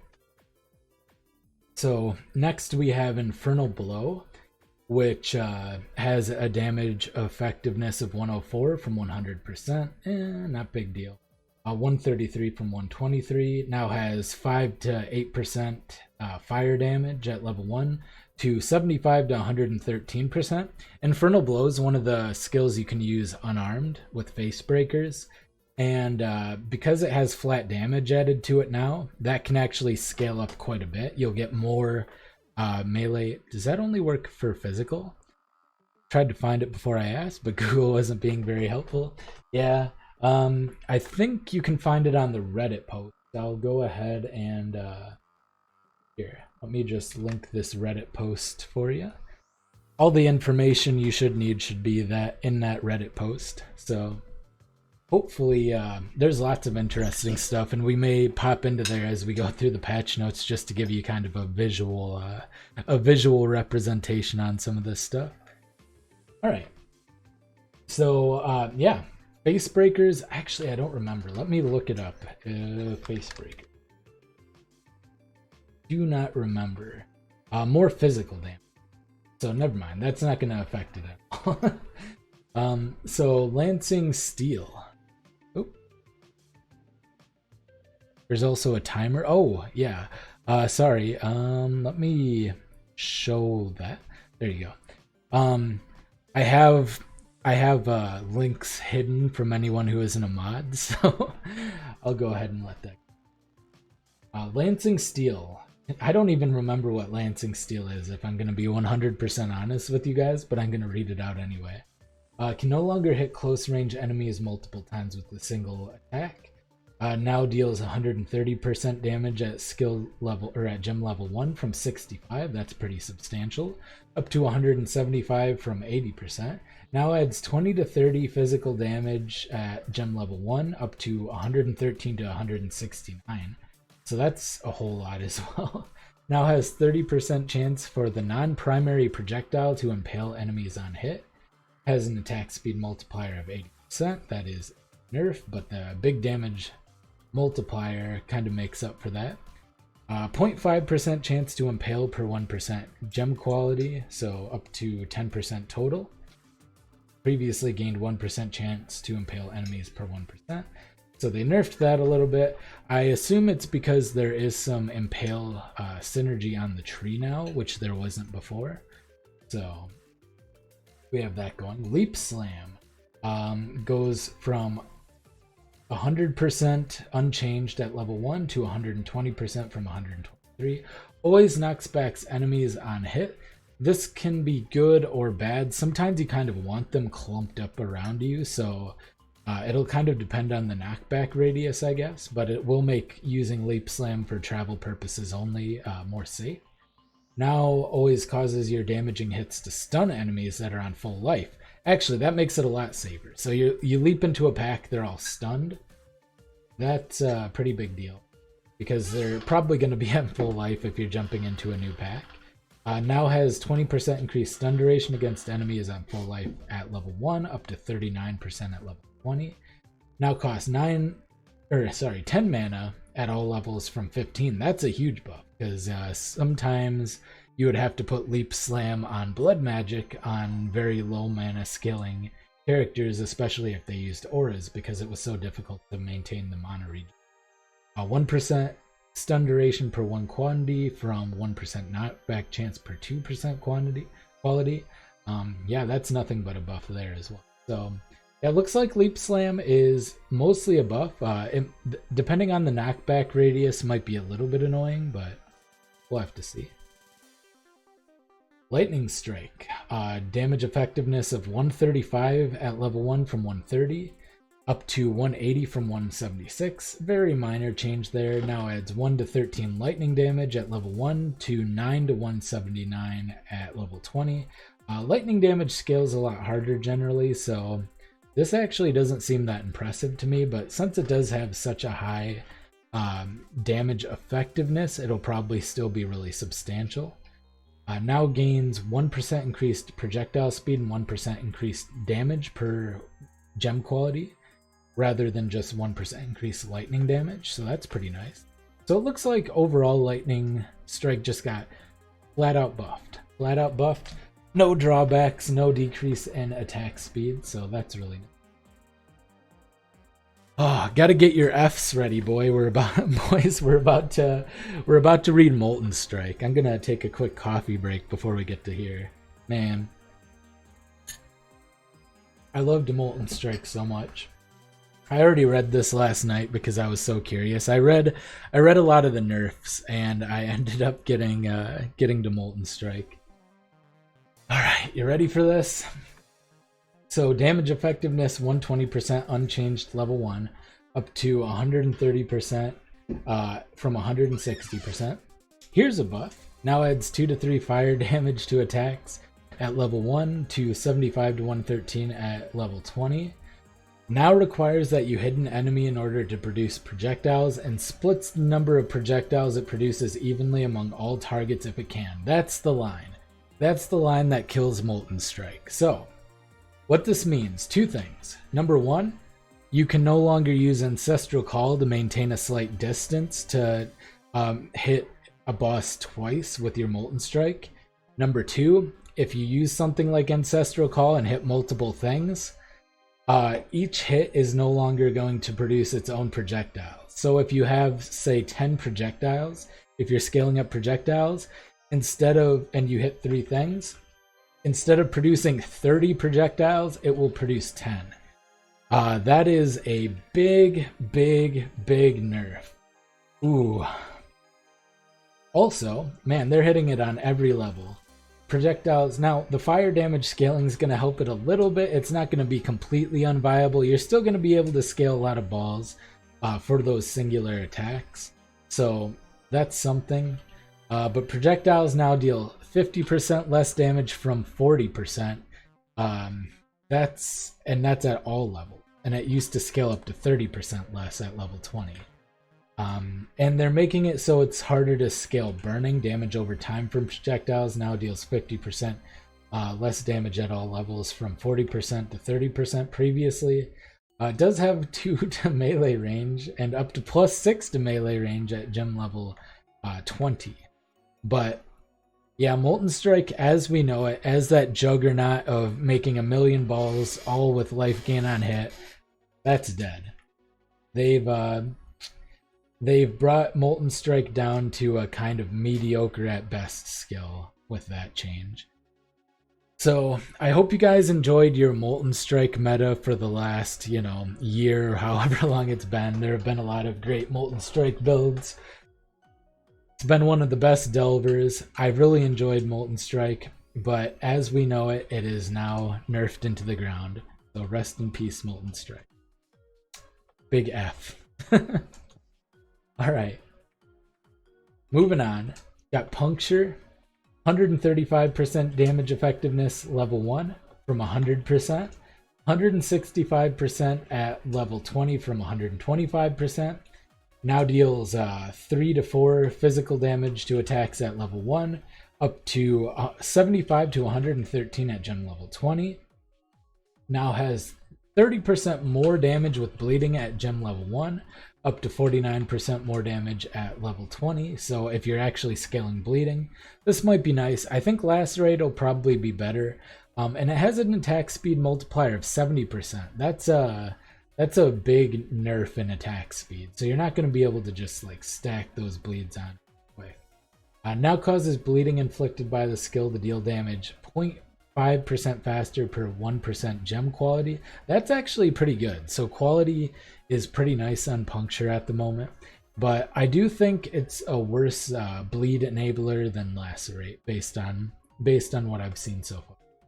Reeve, an old favorite. Lots of people used to love playing Reeve. Let's see if they've brought that back into line a little bit. Damage effectiveness of 135% from 100% at level 1 to 155% from 138%. Alright, have fun doing chores, man. Doing chores, man. Have fun with your chores, dude. Thanks for stopping in. Gotta listen to your wife for sure. So, thanks for stopping by, dude. Reeve, and it does 155% damage at level 20 from 138%. So that's a nice damage scaling there. Base skill radius is now 2 units larger. That's pretty big. Now gains +2 radius at gem level 20 from +4. So Basically, they've kind of regulated it, or yeah, made it a little bit more regular for leveling. Like before, it would gradually scale up at its base radius. Now it starts off with a bigger radius, so that should make leveling with Reeve feel a lot better. And it now loses stages incrementally after a short period of time without hitting anything, rather than all at once. This is really nice because if it takes a bit to travel in between packs, you're not going to lose all of your Reeve stacks and have to restack it. So that's actually a huge quality of life. So overall, looks like it'll be better to level with, it'll do more damage, and it has a couple of nice quality of life changes. So Reeve is looking pretty nice. Reckoning now deals base damage equal to, has a damage effectiveness of 91% from 70 at level 1 and 140% from 108%. And then now deals 6 to 10 physical damage at level 1 up to 169 to 254. And Reckoning was a counterattack, I believe. It's a decent amount of damage. Like, that's a lot of extra just random damage. I've never been a huge fan of the counterattacks because actually scaling them to a significant amount of damage usually requires linking them, and that takes up an extra some extra gem slots. So I don't know, but it does do a pretty decent amount of damage now. Riposte, same thing, 135 from 100%, 186 from 138% at 20, 6 to 10 fizz damage at level 1, 169 to 254. Once again, this is a lot of extra damage. Is it going to be worth it? I have no idea. Are we finally going to make completely AFK counterattack builds? Maybe not. But maybe with the 6 link, all of that added damage and damage effectiveness will actually be worth it. Shattering Steel does 45% from 40% at level 1, 50% from 49%, pretty minor. 8 to 12 physical damage at level 1, 113 to 169 at level 20, and has an attack speed multiplier of 80%. So just kind of buffed the damage slightly and lowered the attack speed. Pretty much same story with most melee skills. Shock Nova. Ring now deals 50% less damage from 80%, so pretty big buff there. The ring is now closer to the center of the Nova. Okay. So just a little bit of consistency and damage on Shock Nova. Smite now deals base damage 196% at level 1 from 138% up to 218% from 165. That's a lot of damage effect. The base skill radius is now 2 units larger. Now gains up to +4 radius at gem level 20 from +6. So by adding the base radius and then decreasing the amount it scales up to at level 20, once again, it's just kind of a consistency thing. Now has an attack speed multiplier of 85%. Yeah, that's a lot of damage effectiveness. Smite is very chunky now. Soul Rend. Projectile now has radius of 10 from 13. So before you could do Soul Rend without scaling any area of effect, and scaling area of effect would just give it more clear. Now they haven't actually nerfed the damage, so it's still going to do its ridiculous amount of damage, but it's going to make the AoE clearing a lot less powerful. It might actually require you to invest into some area of effect. You know, you can bring it back up to base levels with just 30% AoE, so that's not that big of a deal. It's just like 2 or 3 AoE nodes from the tree and you put it back to where it was. Because I played Soul Rend without scaling AoE at all, and it felt absolutely fine for clear. So I'm going to say that that's actually not that big of a nerf. I think Soul Rend's still really powerful. It might just require that you invest a little bit into AoE. So a little bit less point efficient. Maybe you use like 3 or 4 extra points on the Spectral Shield Throw now deals 18 to 27% base offhand physical damage from 13 to 19, up to 182 to 272 from 132 to 198. Do you think Essence, or yeah, do you mean Essence Drain Contagion? I don't think just Contagion will be better than Bane, because Contagion doesn't have that high of a damage scaling. So no, I don't think Contagion will be better, but I do think Essence Drain Contagion will be better than Bane in 3.7, because from, let's see, we've gone past the E and the C. So Essence Drain and Contagion have had no changes.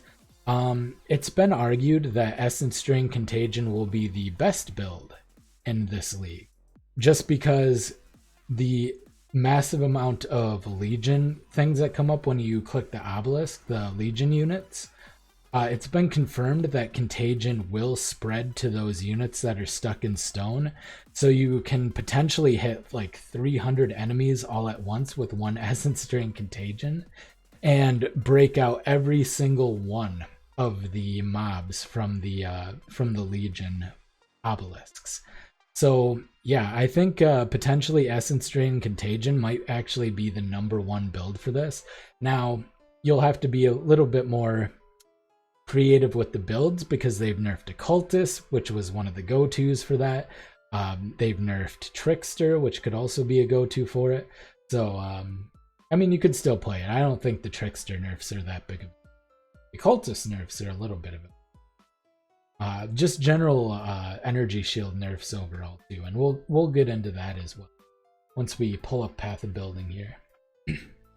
How far are we down? I can't even tell with the blue light filter. Okay, still a ways to go on that. So yeah, Spectral Shield Throw now fires more projectiles on shield impact at all skill levels, up to 13 at gem level 20 from 8.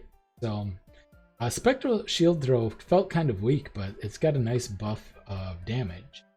And now has a base offhand attack time of 0.7 from 0.65 at gem level 1 to 0.6 from 0.56. Slight attack speed nerf for more damage. And nobody was really using this, but I guess if you were that one guy using Spectral Shield Throw, it looks like it might be a little bit better. Spectral Throw now deals base damage equal to 80% from 54% up at level 1 up to 100% from 90% at level 20. They finally brought Spectral Throw back to close to its previous glory. Spectral Throw has always been a good skill, just because with enough projectile speed you're able to hit the whole screen with it. It's really nice, good damage scaling, AoE clearing ability, and you can scale single target by taking out the GMP and putting in like slower projectiles. So Spectral Throw has always been really good. Got nerfed because it was too good for a while. They're bringing it back up to close to previous levels.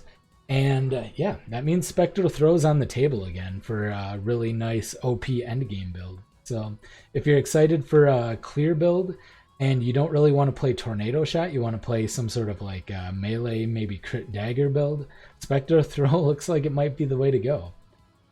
Static Strike now deals base damage of 107% at level 1 from 100 and up to 160 from 146. Now chains an additional time at all gem levels. Yeah, that's a good amount of quality of life and a good damage buff. So Static Strike might be an option as well. Just a tiny little buff, but Static Strike was already like almost a good skill, and I think just adding the additional chain might put it up to the point where it is very usable. Stormbrand. They've nerfed Stormbrand. It now has an increased cast time up to 175 or 0.75 from 0.65. It already feels a little slow and clunky when you cast it without any kind of placement speed. It now activates every 0.6 seconds from 0.5 seconds. Now has a 10% smaller base radius of area of effect for dealing damage. Here's the big one. The multiple Stormbrands can no longer shotgun enemies with their overlapping area of effect. That was like the big source of damage for Stormbrand. So I think that's going to be a little bit of an issue. Now deals 3 to 8 lightning damage at level 1 from 2 to 7 up to 92 to 277. So it does actually do more damage. And it now does 80% more damage to the branded enemy at gem level 1, up to 130% more damage at gem level 20. So they've made it slower and clunkier. They've kind of made it so rather than using it as a leveling skill, it'll still be strong, but you have to use it as a full, or you don't have to, but it'll be more effective if you just scale brand on the tree. If you go specifically for a brand character, it's still going to be very powerful, but you're not going to be able to just throw it onto any character. It's going to feel a little slower. It's going to feel a little clunkier if you do that, if you're not scaling brand stuff on the tree. So I think they've done a good job balancing Stormbrand in that regard, made it so it's not necessarily something that everyone's going to want to level with. If you do decide to level with it, though, the fact that it does so much more single target damage might be nice. So that's, yeah. Stormbrand, I think they did an excellent job balancing that. Sunder now deals base damage 175 at gem level 1 from 140% up to 220% at gem level 20 from 182%. Has an effective length of 60 units from 48% or 48 previously. Now has an attack speed multiplier of 75%. Previously had 15% less attack speed. So it is slower, but it is stronger. Sunder already hit super hard. Leveling with Sunder already felt pretty good, but it is going to feel slower and more clunky. If you get used to that attack speed cancel or attack animation canceling, Sunder might actually end up being more powerful than it was previously, which is saying something because, you know, anyone who's leveled melee and leveled Sunder knows that it feels really nice. So, yeah, Sunder looks good. Sweep now deals 170% at gem level 1 from 100% up to 225% from 138%, and now adds 5 to 8% physical damage, or 5 to 8 physical damage to attacks at level 1 up to 75 to 113. Now always knocks back enemies on hit from 30%, and now has an attack speed multiplier of 70%. Instead of 10%. So this is going to be a big chunky AoE skill. That is a whole lot of damage scaling. Most of the skills that got flat damage added to them got their damage ratios or damage effectiveness nerfed. This one got it massively buffed. Is it going to attack much slower? Yes, absolutely. Is it going to hit really, really, really hard? Yes. Sweep is going to hit super hard. Holy man. Cool. Cool. All right. I need to take a short coffee and vape break.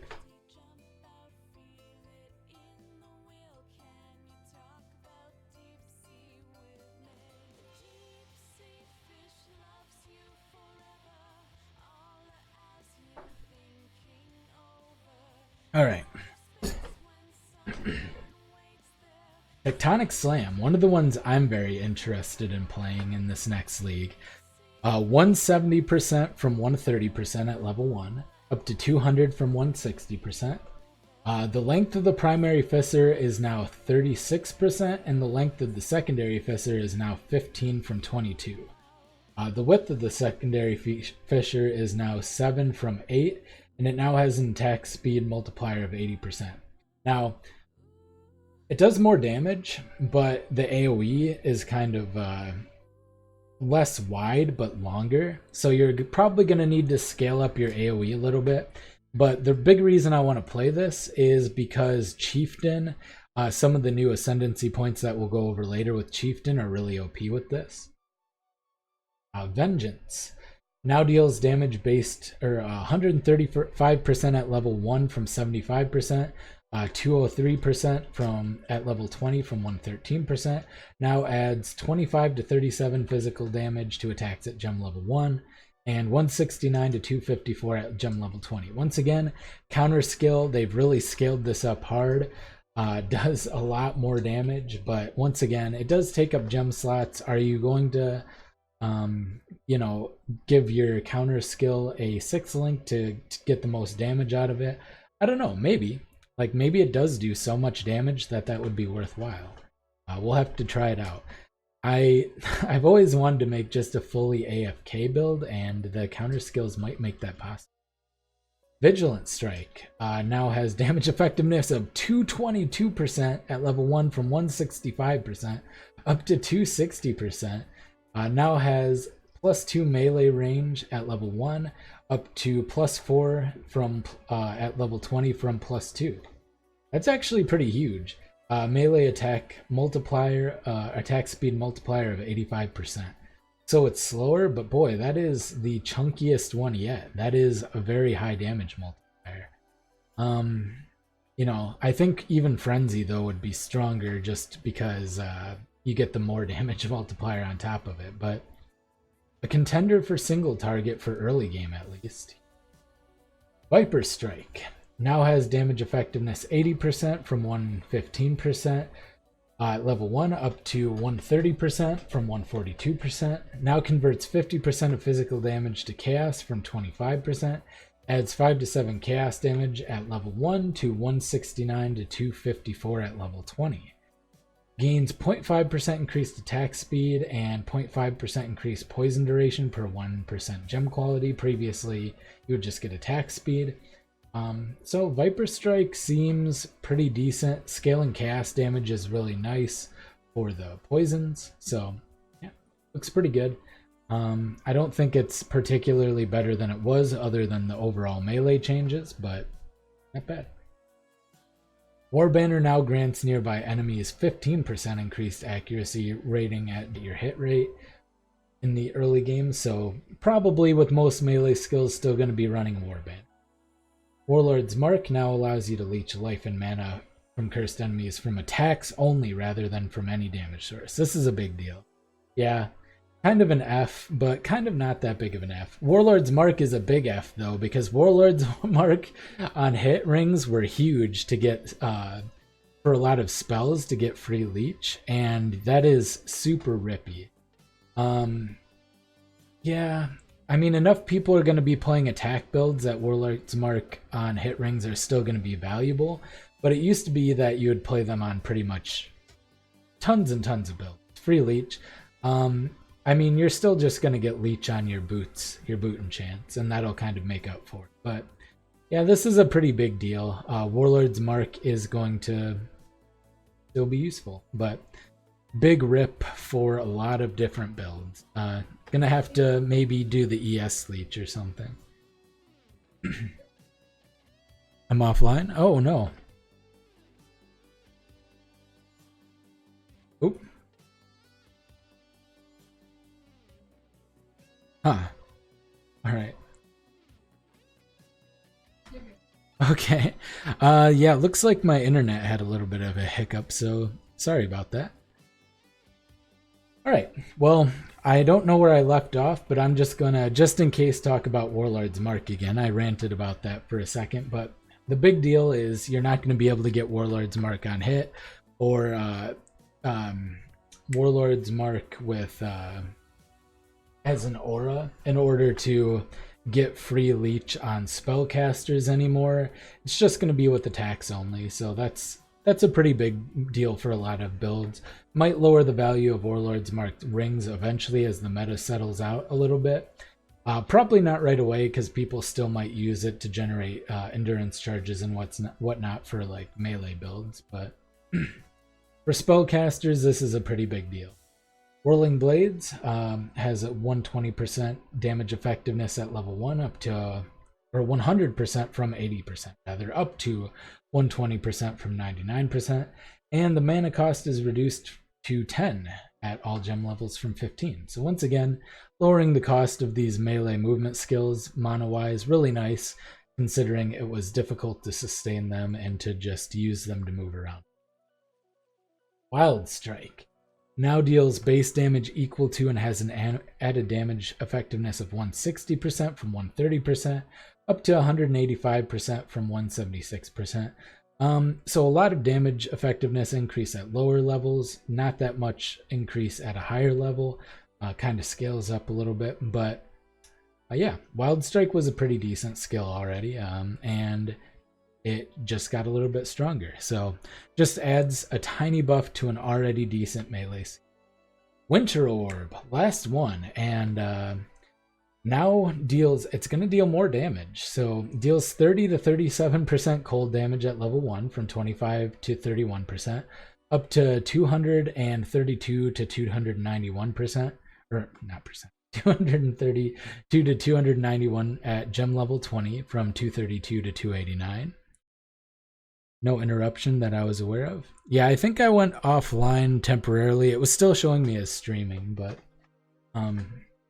yeah, it must have just been a blip in the internet. Base duration is now 1.2 seconds from 0 base duration building solely on stages. Now states that increased and reduction to cast speed are now applied to the projectile frequency. Actual behavior is unchanged. So previously, cast speed was actually affecting the projectile frequency, but it didn't actually state that. Now has a 20% reduced target acquisition range. Now fires projectiles every 1.6 seconds from every 0.8 seconds. They literally doubled or halved the speed it fires it out and made it so it can't shoot as far. Now gains 25% increased duration per stage from 0.4% to base duration per stage, and now has 100% more projectile frequency while channeling. So they made it so that it's going to be a lot more difficult to just channel it, run around a bunch, and then channel it. But they made it so it's still viable for a short period of time after you're channeling it, and it's still very powerful while you're channeling it. Because the 100% more projectile frequency makes up for the firing projectile frequency being doubled, which puts it basically right back where it was, but with a little bit of increased damage. So if you're standing in one spot, it's actually a little better. But the whole point of Winter Orb is that you could fire it up, move around the map, kill everything, fire it up once it falls off, and just keep doing that and clear super fast. That style of Winter Orb is dead now. So, or is greatly hindered. I wouldn't say it's entirely dead, but it is greatly hindered. So, a little bit of an F for Winter Orb, but I think this was needed. I think they did a good job balancing this where it wasn't completely kneecapped, but it was definitely, it's definitely weaker. Vol skill rebalance, Vol Ancestral Warchief. They just changed the attack speed multiplier to 80% instead of 20% less. Hey, thanks for stepping in, Kai. Appreciate that, dude. Vol Cyclone adds 10 to 15% physical damage at level 1, up to 56 to 85%. Now has an attack speed multiplier of 400%. That's a lot of attack speed multiplier. So, yeah, Vol Cyclone's going to be very chunky. Modifiers to melee attack range now apply to the skill's area radius. So, Vol Cyclone, any nerf buff to Frostblade? Yes. Actually, Frostblades was purely buffed. So, now it got a little bit of a... I guess its damage effectiveness wasn't changed that much, but it gets 2 to 3 cold damage to attacks at gem level 1, up to 75 to 113. So basically, you get a super added cold damage buff to it. And then you also get 1% increased damage and projectile speed per quality rather than just 1% projectile damage. And that's enormous because that's 20% increased damage at 20% quality and projectiles. So yeah, it just got nothing but buffs. Frostblade's looking pretty nice. It's actually one of my top picks for league starters at the moment. So Vol Double Strike now deals base damage 28% from 33% at gem level 1 and 33% from 40% at gem level 20, but it also has a chance to cause bleeding. So you got the nice bleeding synergy there.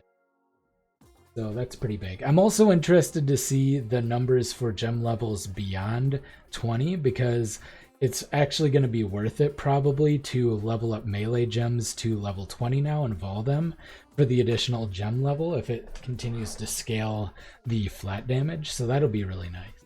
Having that kind of, it puts it in line with spells, where their gem level actually matters. Ooh.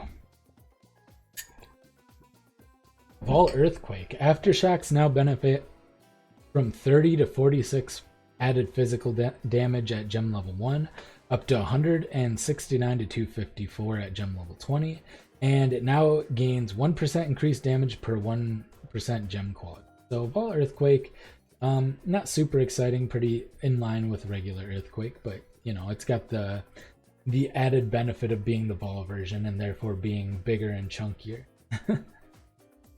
Vol Glacial Hammer now converts 60% of physical damage to cold from 50%, gets the 2 to 3 cold damage to attacks against chilled enemies at gem level 1, up to 75 to 113% at gem level 20. Now has 10% increased effective chill at gem level 1, up to 29% at 20. And every strike now freezes enemies as if it were dealing 500% more damage. Ooh. All the freezes you'll be getting with Vol Glacial Hammer. I actually want to try a Vol Glacial Hammer build, or a Glacial Hammer build in general, at some point this league. And I definitely will, but I have a feeling people who try this build are going to be freezing bosses like crazy. Freeze Shaper, no problem, no problem. Vol Ground Slam gets the 2 to 3 physical damage to attacks at gem level 1, up to 75 to 113 at level 20. And also gets the increased AoE per 2%, 1% per 2% gem quality. Vol Immortal Call is now instant, can no longer be obtained from drops or corruption, and will receive a full rework in the future. So we're not going to get any Vol Immortal Calls in Legion League. This is sad. Rip Deep Delvers, I guess. Have to figure out something new to stay alive forever. Vol Lightning Strike gets the 1 to 13 lightning damage at gem level 1 to 9 to 179 at gem level 20. Winter Orb Elementalist. Thanks, Taha Bates. Yeah, that is pretty off meta these days, isn't it? Or it will be in a couple of days for sure. Vol Molten Strike now has a base duration of 9 seconds at all gem levels from 5. Now gets 60 armor at gem level 1 from 17 up to 1030 from 943 at 20. Now creates a buff that takes damage equal to 60% of your armor. Now causes 80% of damage from hits to be taken from the buff before your life or energy shield. Now reflects a portion of damage taken from the buff as fire damage every second until the buff expires or depletes. Now reflects 100% of damage taken from the buff as fire damage when the buff expires or is depleted at gem level 1, up to 1050% at gem level 20. Now has a 4-second cooldown from 1, shares its cooldown with other guard skill. This is actually pretty big. 60% of your armor if you're scaling a ton of armor. That's a lot of damage. At 1050%, All Molten Shell might be a pretty cool skill. Now it's got a longer cooldown, which is actually one of the bigger deals with it, but that's pretty cool. Vol Reeve now has an attack speed multiplier of 250% rather than 150% more attack speed. That's roughly the same, I think. Triple Herald Cyclone cast while channeling Blade Vortex on Inquisitor. Sounds pretty good, man. A lot of people are talking about cast while channeling Blade Vortex Cyclone, and I don't think that'll be a bad build at all. Can't do a cast on crit really with it because you'll kill everything too quick, but definitely worthwhile, I think. You'll get the AoE scaling so you can get all the spicy explosions from Herald of Ice. You'll get the added physical from Herald of Purity, little extra clearing, and then of course Herald of Ash. So I'm assuming those will be the triple heralds that you'll be using, right? And then you'll just scale physical damage for both Blade Vortex and Cyclone. Seems pretty legit. And now loses stages incrementally, same as that one. Melee Splash Rework. Now supports strikes. Now creates a melee splash for every hit, meaning if your strike attack hits multiple enemies, they can also each hit each other with their overlapping splashes. Ooh, melee splash shotgunning. Now deals 50% less damage with splash at gem level 1, up to 40% less at 20. Now gains more splash area of effect as it levels, up to 57% at gem level 20. And now has a mana multiplier of 140% instead of 160%. That's actually pretty cool. Ooh, hey, thanks, Ta. Appreciate that, dude. Uh, hmm. I actually kind of like melee splash now. uh, the potential overlap, if you have a lot of weapon range and have this, could be pretty big. Huh. I'm liking that. Multi-strike now grants supported skills 35% more melee attack speed at level 1 from 75% before, up to 44% more at gem level 20 from 94% more. Now causes the first repeat of a supported skill to deal 40% more damage at level 1, up to 50% more at gem level 20. Now causes the second repeat of the supported skill to deal 80% more damage at level 1, up to 99% more damage at level 20. So they're taking away a little bit of the attack speed of multi-strike, but adding a ton of damage to it, because those are more damage multipliers. That's pretty huge. Multi-strike's still probably going to be a staple in a lot of melee builds, I imagine. Alright, so support gem balance. I might have to do a short break here to...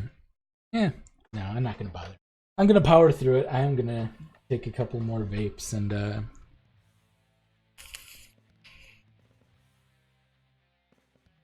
little bit more coffee, but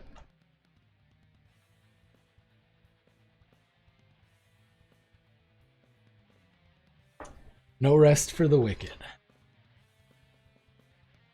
Ooh.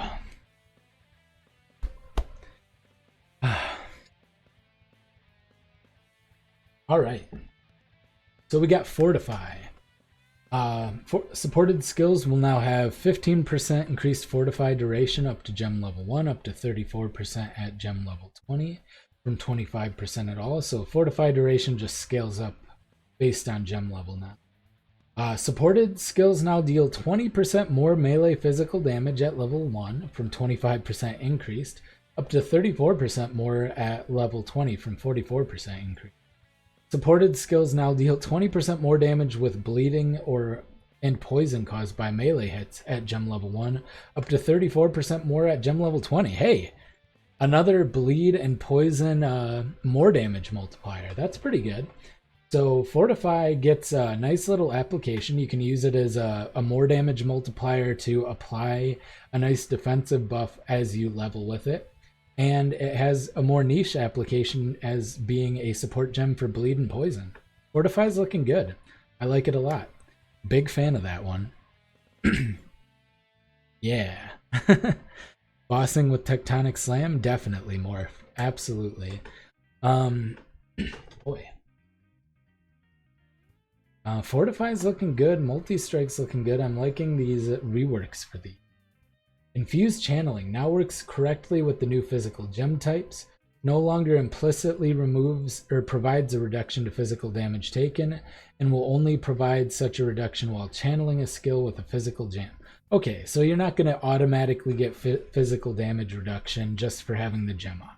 That's a little bit unfortunate, but with Cyclone you'll be channeling it most of the time anyway, so that's not so bad. The Lesser Poison now adds 1 to 2 chaos damage at gem level 1 unchanged, up to 94 to 141 at gem level 20, from 44 to 66.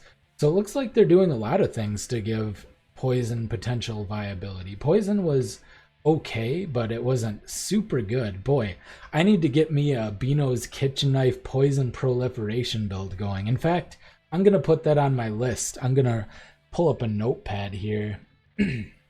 Write down things that I want to do, and I'll put them in a poll at the end. So Tech Slam, Chieftain, we're gonna go Frost Blades, I don't know what I'm gonna do for that yet. Some Ascendancy, and Beano's Poison Prolif, maybe Assassin? Or, I don't know, Pathfinder maybe. All right, cool. Starting the list. If any of you guys have a suggestion for my Leaguestarter list, let me know. BS was going to be very good at the start of the league. Okay. Yeah, Viper Strike could be good. Yeah, they're really pushing the idea that poison could be viable here, and bleed too. With the new I already forgot the name of the skill, but lacerate. New lacerate looks really good for bleeding, so it's nice that they're trying to finally push these. All right. So that's good. Mirage Archer no longer causes skills it uses to vanish at the end of its duration. Those skills will persist until they're finished doing whatever it is they're doing. Okay. So I'm assuming this is for things such as Scourge Arrow, the pods, and that kind of thing. Beano's is going to be a good build. I tried to figure out last build with an assassin, but couldn't figure out a way in which I actually was using Beano's for Poison Blade Vortex at one point, and it was really good for clearing. Hello, and it was friends. really welcome to Behind Eyes Gaming. It was really safe too because of all of the. I was using it as a trickster, and because of all the extra damage over time and the prolif and the regen on kill type thing, it was really nice. Going to be big because of the new Blood and Sand skills. Yeah, I think Bleed has a lot of potential this league. And I do think Poison is getting a lot of potential too. So we'll have to see how they kind of scale on single target. But I think having things like Fortify giving more bleeding and poison damage is going to go a long way towards helping that out, while also giving you a defensive mechanic for bossing. So really nice. And thanks for subbing whoever just subbed. Appreciate that. So let's see. Poison now causes supported skills to deal no more damage with poison at gem level 1, up to 28% at gem level 20 from 19%. Okay, so it just scales the more damage of poison a little bit harder, but doesn't start it off at a very high level. That's not bad. Not terrible. Yeah, it's a decent amount of extra more damage, 9% more damage. Melee finally getting some love. Yeah, we're entering the era of melee. That being said, I don't necessarily think melee will be the best build. I've heard said, and I also think myself, that Essence Drain Contagion for this league might actually end up being the best build, but we'll have to see. It doesn't have as many good defensive mechanics it had after all the Occultist and Trickster. So... Ruthless now causes ruthless blows with supported skills to deal 75% more melee damage at level 1, unchanged, up to 132% at gem level 20 from 113%. Now causes ruthless blows with supported skills to deal 75% more damage with bleeding at level 1, unchanged, up to 132% at gem level 20 from 113. That's pretty good. Changed Summon Phantasm's name to just Summon Phantasm. Cool. I just hope they don't do poison like they did 2 leagues ago, where all you had to do is get Cool Rain, then you could basically kill everything. I mean, that's probably still going to be true for Assassin, especially with the poison scaling on some skills, like the added chaos scaling on certain skills. And because Assassin has that really OP poison node that gives you increased poison duration for every poison you've done recently, and that gets really out of hand really quickly. So I still think that is going to be a thing now that they've added additional ways to get more chaos damage. So yeah, that might be a thing, Matt. We might actually see just insane poison stacking from really fast attacks. That's fair. That is fair. Yeah, if you can do that with a witch, like Assassin should be able to do that kind of thing. It should have something that's special about it. Being able to do that with anything is kind of ridiculous. But all right, passive tree. Added a new keystone near Witch, Wicked Ward. Added a keystone behind Blood Magic, Mortal Conviction. I actually really like Mortal Conviction, and I'll probably talk about that when I pull up Path of Build. Overcharge and the preceding small passives have been moved behind the conduit and next to it. Decay Ward and the preceding small passives have moved behind Necromantic Aegis to across from it. The inspirational, notable, and preceding small passives behind Mind Over Matter have been removed, so no more huge mana scaling. Hello, friends. Hey, welcome to Behind Eyes Gaming. Thanks for subbing, whoever just subbed. I'll get my Streamlabs set up properly next time, so I can actually thank you guys by name. But I still do appreciate it. Removed hybrid weapon passives and notables such as Deadly Dilettante, which grant bonuses to multiple individual weapon types. Reduce the amount of energy shield granted by early witch passives. Those were pretty insane, so that makes sense. It was me? Hey, thanks, Matt. Appreciate that, dude. Change the crit multi passives near the Scion to increase accuracy rating.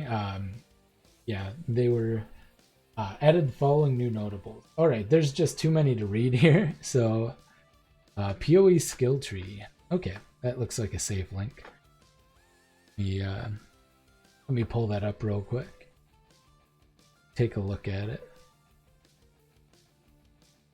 Yeah, I actually have the Path of Building one set up as well, so we'll be able to look at that, but appreciate that, dude.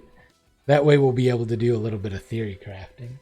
But for anybody who doesn't have Path of Building, you can check out that link Morph linked, and you'll be able to take a look at those. Ascendancy balances. You know what? We're just going to go over all the ascendancy balances when I pull up the skill tree. Because, and we'll kind of use this for reference. But for the most part, yeah, I don't want to, I'd rather show a visual representation of these. Also, because my throat is starting to really wear down from all the reading. So, oh, they did make some changes to Ascend, so I'm happy about that. I'll have to pop back up. Item balance. Many low-level melee weapon base types had their base weapon attack speed raised and their damage lowered to compensate. This is probably mostly just to make melee feel a little bit more responsive in the beginning. And now they have two different separate kind of staves. One is a war staff, and one of them is just like a staff or a rune staff, I think. And the reason they did this for staffs and daggers, is because staves and daggers were notoriously difficult to roll, in that they would often roll a mixture of attack and spell casting mods, and it just made it really hard to find a good one. So now that they have separate types that focus on specific mods, we might actually have good stabs and good daggers, which is a pretty big deal. Console player and the changes he's talking about may change for Xbox and PS4. Sometimes they don't work well on passives. That's fair. Okay. Yeah, and I wasn't even aware of that. I've played very little. I played a couple of hours of the Xbox version like a year ago, so I have very little knowledge of the console versions. So, Orb of Horizons can now drop from monsters and other currency sources, such as Emperor's Luck, which is pretty cool. Orb of Horizons is a very nice currency item. Adjusted the drop rate of certain items for which there were many. Hunters. Yep. Headhunters, I'm assuming they're talking about. Dense Fossil can no longer craft increased armor, evasion, energy shield suffix mods. Now has new mods it can craft in each slot. Dense Fossil modifier 15% increased energy shield from body armor was incorrectly acting multiplicatively with other sources of increased energy shield. This has been fixed and affects all existing items with this modifier, which is why people were getting like 20k energy shield at one point, which is ridiculous. To partially, but intentionally not entirely compensate for this change. Now grants 20 to 30% increased energy shield from body armor. Existing items with the modifier can be updated to the new values with Divine Orb. Since the game came out, but switched to console after I broke my hands and have severe arthritis in them. Yeah, I used to be a competitive StarCraft player in my youth, and my hands have a lot of issues with them. So I understand entirely, but I still play PC because it just feels a little bit better. Also, I don't have a console for which to play POE on, so let's see. Divine Vessel is now a 1x1 item rather than a 1x2. This is nice if you don't have the stash tab to fit them in, because those can stack up pretty good if you don't use them all the time. Parandus Scarabs can now cause Kadiro Parandus to appear. Hey! Rusted Scarabs now have a 33% chance for a Kadiro appearance. Polished Scarabs have a 66%, and Gilded guarantees that he appears. That's really nice. That's really cool. Values of life, mana, and energy shield on Abyssal Jewels have been reduced. Top tier made rarer relative to the lower tiers. The top roll for all these modifiers is now 40 from 50. Divining existing jewels will update them to new values, so don't do that unless you're hoping to create one of these viral videos that are all the rage these days. Yeah, if you want to nerf your Abyss jewels, just go ahead and divine those. Yeah, that's fair. Wow, 2 tabs? Man, you've been saving up those Parandus coins for a long, long time.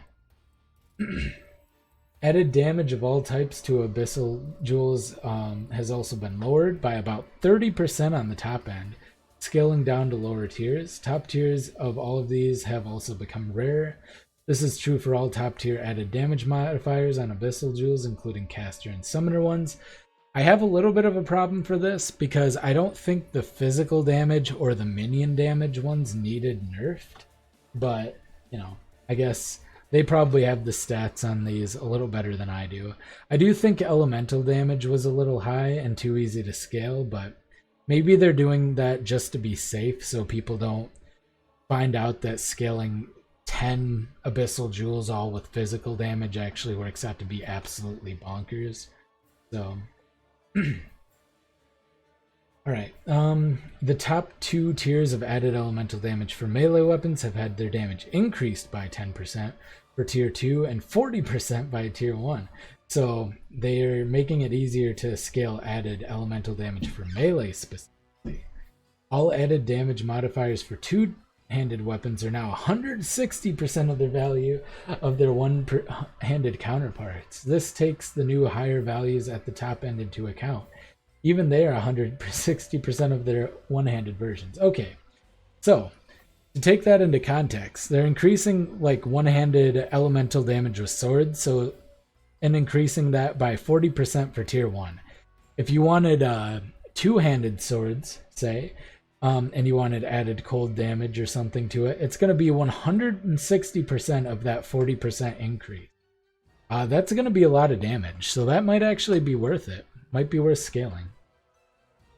Added new top tier modifiers for added fire damage, added cold damage, added lightning damage. These are available on items with an eye level 82 or greater.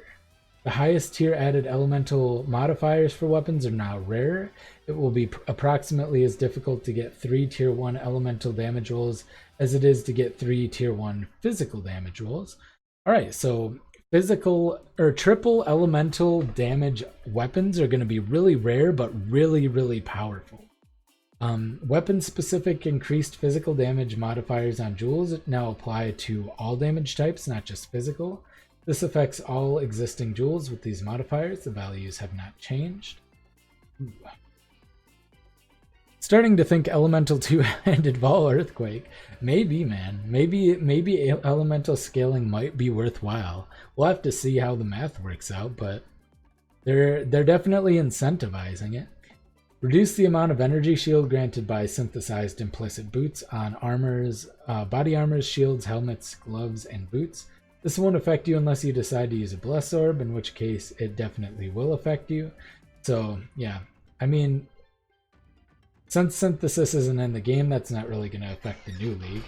The hybrid increase with physical damage and accuracy modifiers now grant more accuracy. Existing items with these modifiers can be updated with a Divine Orb.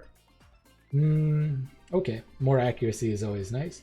Pure accuracy modifiers now grant more accuracy than previously, and there are fewer tiers. Existing items with these modifiers will be updated with the Divine Orb. So basically what this means, as on the passive tree, accuracy percent has been nerfed. You're actually going to want to scale a little bit of accuracy on your gear, maybe, potentially. So that'll be nice. Immortal Call enchantment, which previously granted a chance to not consume endurance charges, now grants increased Immortal Call duration per endurance charge consumed. This effect affects items that were previously enchanted. Oofta oofta.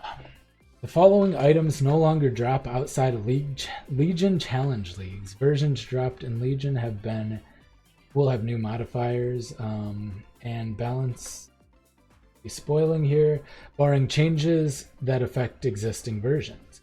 Will be outlined below. These items are Wrathpith Globe, Pledge of Hands, Rebuke of the Vol, Comb's Primacy, Lavianga's Wisdom, Marohierki, Aznath's Gentle Touch, Darkscorn, Aldin, Vol's Protector, The Sorrow of the Divine, Divinarius, Honorhome, Lineye's Paw, Malagaro's Virtuosity.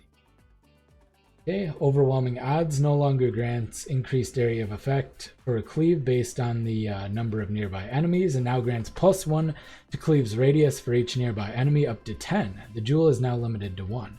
Hey, The Wall, how's it going, dude? Thanks for stopping in, man. Even though you're going to have no idea what I'm talking about. Montegrel's Grasp now clearly states how damage dealt by exploding zombies is calculated. Note that this does not change the functionality. Iris Truth now causes Precision to have 50% less mana reservation, affects all versions of the item.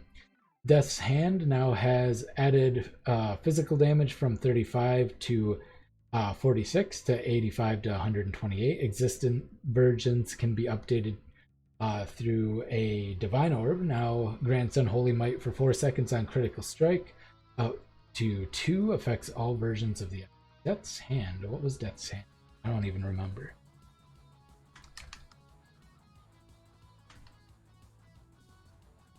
Alright. Oh, it was the one that gave Unholy Might, and that was pretty much strictly used as an offhand anyway. That's a nerf then, right? Because it already had a higher amount of physical damage. Yeah. Alright. Well, Impulse's Broken Heart now has a 15 to 25% increased shock effect. Existing versions can be updated using a Divine Orb. Impulse is already pretty good, so not bad.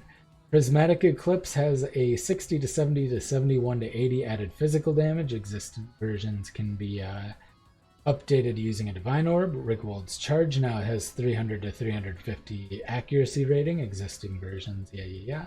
The Peregrine now has 500 accuracy rating. That's nice. Infractum now has 35 to 400 accuracy rating. Basically, they're buffing a bunch of accuracy. Crown of Eyes, Wide Swing, Dream Feather, Izzaro's Dilemma, The Wasp's Nest, Malachi's Simula, Tukahama's Fortress. Newly dropped versions will also have Mortal Conviction. Apep's Rage now adds 90 to 130 to 140 to 190 chaos damage to spells. New version also causes poison to inflict to deal damage 20% faster. So another poison buff there. Bright Beak now has 45% increased attack speed to account for base type changes. Existing versions will be updated in case you use your mana too quickly. Dreadbeak now has 83 to 91 to 123 to 130 added physical damage to account for base type changes. Hegemony's Era now has 165 to 175 to 185 to 205 added physical damage. Okay, so basically just a bunch of damage tweaks here. Disintegrator is like that too. Pillar of the Caged God is now an Iron Staff base type. Okay, so interesting things here. So changes to Legion themed uniques that affect all existing items. Pledge of Hands is now Legion specific, and it has had its spell echo changed with greater spell echo, which affects all versions of the items. I just want to take a look at this because hang on. Whoa, what are you doing? Did I accidentally? Well, all right. So greater spell echo. causes supported spells to repeat twice, but has no cast speed modifier. Repeats deal more spell damage and have increased area of effect per repeat. So it's basically like a multi-strike. It's a triple cast, but you do more damage per repeat and also do it in a bigger area. So this is kind of interesting. Not really sure what I would want to use it on, but doesn't seem too bad. Maybe a Frost Nova type build. Okay, so Rebuke of the Vol now has 49 to 98 to 101 to 140 added physical damage, 49 to 98 to 101 to 140 added fire damage, 49 to 98 to 101 to 140 added cold damage, 1 to 210 to 250 added lightning damage, 49 to 98 to 101 to 140 chaos damage. I'm pretty sure this is a lot more damage than it used to have, if I recall. I feel like Rebuke of the Vol had much lower numbers than that. So let me take a look here. Yeah, the numbers on it were much lower. So once again, we just have some general like elemental scaling. That the numbers I think were not even close. Yeah, those are way like it's still a level 64 item. Oh my god, it's so much better. Might be usable. Laviana's Wisdom now has 160 to 200% increased physical damage, plus 70 to maximum life, plus 70 to maximum mana, 15 to 25% increased area of effect, 10 to 20% increased area damage. Pretty good. Moroi Urki, which is one that was always used as kind of an end game starter two-handed mace. Fixed a bug which prevented a mod from displaying, though it was always there. The mod grants minus 100 accuracy. Note that this is not a functional change and that reduced accuracy has always been there. Now has 230% to 260% increased physical damage, 30 to 40 added physical damage, and now supports socketed gems with level 15 pulverized support. Existing versions. Okay, so it could be a pseudo 7 link, and it has a nice amount of damage. I need to remember how to spell it first. POE. So currently it has 220 to 250% increased from now 230 to 260. Okay, so it's got a nice little buff, and it becomes a pseudo 7 link. Instead of getting AoE, though, I feel like that should be fine. Take a small break. You've been going strong for quite a while. You know what, Drevin? That's a good idea. I think I am going to take a small break. We're closing in. Let's see. I don't have my starting soon thing for the break. I guess I'll just leave you guys here on the empty screen. I'm going to go ahead and... Oh. Monetization was disabled, so I didn't have the option to play an ad. I'm going to play an ad, and I'm going to go up and stretch for a little bit. Let my voice rest. I'll be back in like 3 minutes, though. Maybe I'll grab a hard-boiled egg. All right. I've never played an ad during a live stream before.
Yeah.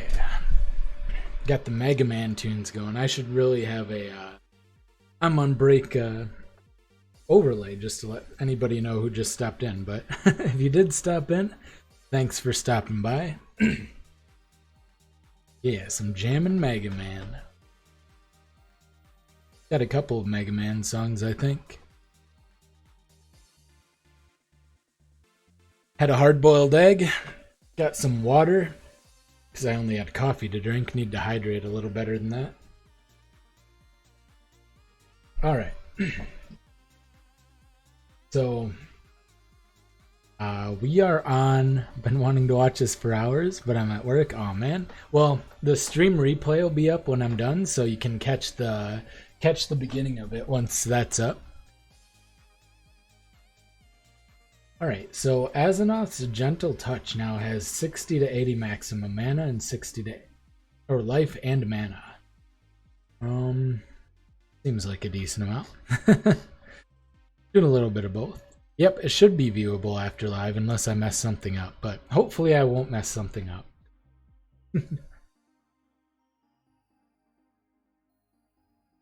Ad didn't play? Aw, man. Well, that's okay. That's okay. Darkscorn. For some reason, I've been having trouble adding monetization to my streams for whatever reason. Which is part of the reason I don't do them, because making videos is more lucrative. Gotta make money, but... But Mr. Drevin gave me the generous $5 super chat, which I really appreciate. I'm gonna show myself a little bit here. If you guys enjoy what I do and want to see new Path of Exile videos for most of the league roughly every other day, and you want to help support that, you can either hit the join button, which will pledge $5 a month, and I'll get a portion of that. I think I get like 70% of that. Rest goes to YouTube, and it's a nice and easy way to support the channel. Otherwise, I get a larger percent if you go to my Patreon and just pledge whatever you think is fair. If you pledge $1 or more, you'll get an invite automatically to my private Discord server, which you can ask me questions anytime you want. Have a lot of cool people there, like the Wall 200. And we talk about Magic the Gathering a lot there, but I have a POE room, and we can just talk about whatever. We have some memes. I once got $1 when somebody tried to wake you up. As in somebody donated $1 on stream. Hey. So yeah, if you guys want to help support the channel, there's a bunch of ways to do it. Also have a Twitter that you can follow here, at Behind Eyes Game In. No G because it wouldn't fit. So, all right. With that short, I did a self-ad. With that short self-ad break, let's get back to the patch notes. Since I can't monetize via advertisements, I'll try to maybe, get a little money. Oh yeah, and there are always super chats as well if you want to donate a specific amount. I think I get a larger percentage of that. Hey, all good, man. I appreciate every dollar, dude. Really, really helpful. Gotta make a living on this YouTube thing. Ad revenue isn't all it's cracked up to be. Hopefully it'll improve a little bit with the new league, though. So Darkscorn, which is a bow that I've used leveling before, but I don't really remember what it does, so I'm going to have to pull it up. Alright, so Darkscorn now has 20% increased attack speed and 15 to 20 to 25 to 30 added physical damage. Previously it had 10% increased attack speed, so just a little damage buff. It's a low-level bow, and it makes it so you can convert some damage to chaos. Might make it a little better for those poison builds. Live streams are hit harder by the stupid algorithm than vids. Yeah, it's a little bit harder to market because it's hard to get a good catchy thumbnail and title and that kind of thing. And also, I always forget to tag my things, so usually I don't get too many views on my live streams, but that's okay. I could, but I don't actually stream on Twitch. I kind of want to consolidate all of my content, so I don't stream on Twitch anymore. I used to stream on Twitch, and I'm open to doing it again in the future, but at the moment I'm just kind of streaming on YouTube while I do streams. Vol's Protector now has 100 to 150% increased armor and energy shield. That's not that big of a deal. Sorrow Divine now causes life recovery from flask to also apply to energy shield during flask duration. That's pretty cool. Divinarius now grants plus 30 life on kill and plus 10 mana on kill. I think it gave plus 10 and plus 5 before, so that's not too bad. Divinarius has always been an okay starting caster item, especially for crit builds. And Honor Home got a armor and energy shield buff, which is something. That is convenient for sure. It is convenient to do that, but yeah, I feel like just having to micromanage across a bunch of different platforms is pretty difficult for me. I'm a little bit ADD. I feel like what I'm good at is, search engine optimization, which I can do most easily on YouTube. And so I kind of focus on that just because it's difficult for me to. Also, live streaming for extended periods of time is hard on me because I have a shoulder and back injury. So when I get into gaming, I have to get up and take frequent breaks. Not so much when I'm reading like this, but when I'm actually gaming. Alright, so they've significantly improved Acts 1, 2, and 3 in terms of monsters and boss encounters. You'll no longer hear a crying woman in Act 7 Crossroads tempting you towards non-existent storylines. Hey! Well, thanks for stopping in, Matt. Appreciate that, dude. Monster changes. Magic monsters now have 50% more life at level 1 up to 75% more life at level 68 and above. Rare monsters now have 33% more life at level 1 up to 100% more life at level 68 and above. They now grant 54% more experience. Hey, that's pretty good. They already gave seven monsters worth of experience, I believe, for rare monsters.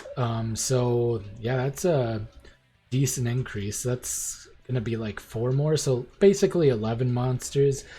Killing a rare monster will now give you about as much experience as a small to medium-sized pack, which is not bad. With the drawback of them being twice as tanky. Tormented spirits are now more likely to appear near rare or unique monsters than not. That's a nice buff. That's the only reason tormented spirits should exist. Monsters which can block attacks and spells now say so beneath their nameplate. Such monsters do not block all damage when they block. We talked about that a little bit earlier. Rogue exiles no longer sound identical to their player exile counterpart. Okay. NPC changes. Swapped Navali's Seek Prophecy and view your prophecy's talk option to prevent misclicking while selling. Pretty nice. Incursion. It now requires 12 separate incursions to enter Temple of Atzoatl in the present, up from 11. This gives you an extra attempt to upgrade or change a room before you enter the Temple of Alva. Alright, so more chance to get like some nice tier 3 rooms. That's pretty good. Less frequent temples, but I think that's fine overall because, the difference between a tier 2 and a tier 3 of certain rooms is so enormous that having that extra chance to get it is really nice. Betrayal fortification encounters are now prioritized over shrines during level creation, meaning you should more reliably get the betrayal encounters you're expecting. You'll now encounter a new monster type in some fortification encounter. Cool. Strongbox changes. The Maelstrom Cell unique Strongbox now also drops divination cards that give Shaper or Elder items as well as cards of a certain stack size. That's infrequent enough where I don't think it'll affect too much, but it's always nice to have those additional divination cards. Azurite Mine and Sulfite changes. Improve the way delve map layouts are generated to allow for longer delves when necessary. The Ancient Wraith and Ancient Suffering monsters will now be desecrated while on the appropriate delve area. Prophecy changes. Items that drop exclusively from prophecy-generated monsters can now drop all prophecy-generated monsters rather than a small subset. I'm not really sure I understand what that means. Okay. So I assume that means like when a prophecy monster can specifically drop like an alchemy orb, instead of it dropping only from a very specific prophecy monster, it can drop from any monster that is generated by a prophecy, but I'm not really sure. Map changes, they shuffled the atlas. You can get a 5th slot map device, which goes along with the league mechanic. Added 3 new tormented spirits found via sextant. Okay, so that could be interesting. Added 2 new shrines found via sextants. You no longer have to pay vol orbs equal to the cost of chaos orbs to apply Zana's crafting mods to corrupted maps. That's cool. I would run out of vol orbs pretty frequently, so that's a big deal because they're a bit harder to get. And if you do want to get a lot of them, you have to spend basically your map quality in the form of your sacrifice fragments, which suck.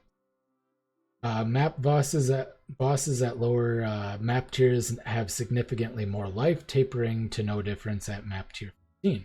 So yeah, that's interesting. So previously, you would actually feel a slight drop in difficulty from the end of Act 10 to Tier 1 and Tier 2 maps.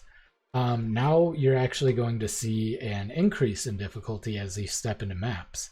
So that's not bad. I like that. I like that a lot. Shaper's strongholds will now always contain additional monsters and anomalies, as well as bonus effects at random. Shaper influence maps now always contain additional monsters. Monster packs in Shaper influence maps with anomalies now have a 20% chance to spawn with an anomaly, down from 50%. These anomalies now spawn a pack of monsters on death, which grant items and experience when slain. Okay, that's cool. So instead of just Shaper influence, that's nice. Just more pack size. I love it. Agents of the Void from Shaper influence maps now spawn monsters on death. Nice. White and yellow tier Shaper influence maps can no longer spawn Shaper clones which attack you. Red tier Shaper influence maps now have a 25% for the chance for the Shaper clone encounters, in addition to other Shaper influence mechanics. Elder influence maps now always contain additional monsters. White and yellow tier Elder maps can no longer spawn Elder Slam tentacles. Red tier Elder influence maps now have a 25% for the Elder Slam tentacles, in addition to other Elder influence maps. The entirety of Coward's Trial has been redone. If you're lucky enough to get one, make sure you use it. The boss fight of the Graveyard map has been completely reworked. Improved the Belfry and Lava Lake fights. Extra monsters are now spawned during the fight, which grant items and experience when slain. Both of these fights should feel significantly more rewarding for the time invested. The Barrows map boss fight has been improved. The Beast of the Pits is now extra vulnerable to damage after colliding with a wall. It now has more life and can be stunned, knocked back, or interrupted while charging. The boss fight for the Gardens map has been completely reworked. Monsters spawned during phase transition will grant items and experience when slain. Legion of Nerf. Or Legion of Buff. There's lots and lots of buffs. So I would say there is definitely some nice stuff to look forward to. Monster spawned during Basilica boss fight phase transition, which will grant items and experience when slain. Monsters spawned during the Terrace boss fight transitions got the same treatment. They'll also take reduced damage for a brief period of time after spawning. Improved the layout of the arena map. Monster spawner behavior has also been adjusted to take less time to activate all the statues and hounds. Enlarged the area around the summit map. Spawn locations where monsters shouldn't be able to spawn. Man, how much do? Okay, we're pushing towards the end. So, new playing guys. When I finish with the actual patch notes, I'm probably going to duck out for now, and then what I'm going to do instead is I'll come back later tonight once my voice has been given time to rest. I'll do another live stream tonight. I'll go over some theory crafting and put up the the poll for the league starter I'm going to do. And then tomorrow I'm going to do my top 5 league starters. So because I'm really going to need to rest my voice for a few hours after this. I can't continue to talk, and I definitely can't make a video like this. All right. So with that in mind, get through our last few things here. Where is a good place for a noob to go find a build to play? I have some builds on this channel, so if you want to just go to my channel, I have a good variety of just general tips, but also a good amount of builds. Otherwise, you can go to the Path of Exile forum. They usually have a lot of build guides there. Yeah, just general. Type in like beginner's guides or Path of Exile beginner guides or something like that into YouTube, or Path of Exile best build for beginners, something along those lines. Yeah, I think Tectonic Slam is going to be pretty good. It's one of the builds that I'm looking forward to, doing a Tectonic Slam Chieftain. Right now it's my number 1 build under what I'm considering for the start of this new league here. Hey, thanks, Scary. Appreciate that, dude. Tell your wife I say hi and appreciate that she watches as well. Let's see, Xana League mod available. So they're changing the Xana League mods as they always do. Fortune Favors the Brave, which is 3 Chaos Orb. We'll give you 1 at random as always. Alternate of the same tier, 1 Chaos, same as usual. Shaped tier costs 2 Chaos. Requires a rare map and opens up a version of your map 5 tiers higher, randomly rolled. Shaped tier 1 to 10 costs 6 Chaos and opens up a version of your map 5 tiers higher, randomly rolled as a rare, with a chance to be corrupted. Elder tier 1 through 15 costs 15 Chaos Orb, requires a rare map, opens up a version of your map that's tier 16, randomly rolls as a rare. The 2 Chaos beginner one will be Abyss, which contains an additional Abyss. That'll be nice. Even with Abyssal Jewels being nerfed, still is a lot of extra monsters, and Abyss Jewels are still nice. A lot of extra loot as well. Anarchy for 2 Chaos as well. 3 additional Rogue Exiles. Domination for 3 extra Shrines for 3 Chaos. Bloodlines for 3 extra Chaos for the Magic packs, extra ones. 3 additional packs that'll have Bloodlines. Baron Zombie. I was going to do a Baron Zombie build last league, but never got around to it. There's actually a new node that is nice for scaling strength. Nope, not that one. They actually have Utmost Might, which is a strength scaling node, which might be good for a Baron build as well. But we'll go more into that tonight when I get my voice back.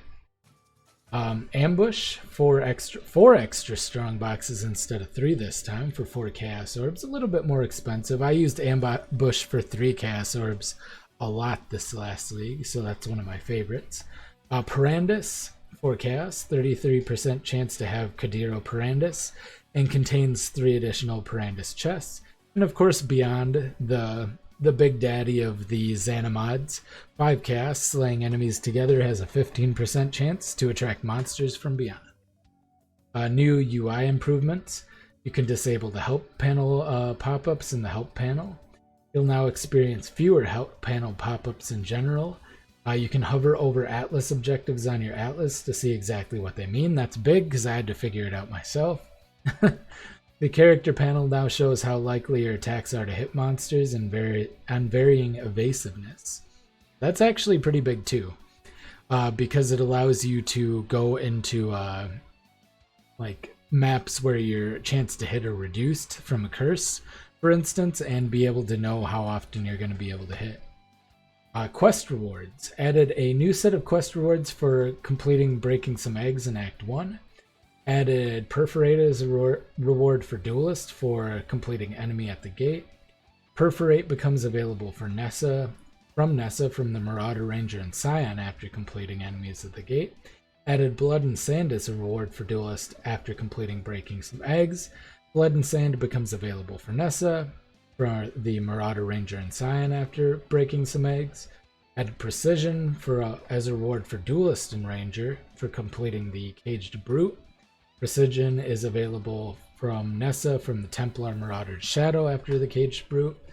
Yeah, I'm not going to go through all of these. I think it's just they added a bunch of new skills. I'm sure they'll have those all on the wiki, and you can check this out if you want specifically to know which of the new skills will be where in terms of the in terms of that. PvP changes. Fireball now deals 30% less damage against players, and Spectral Spiders summoned by Arakali's Fang now deals 70% less damage against players.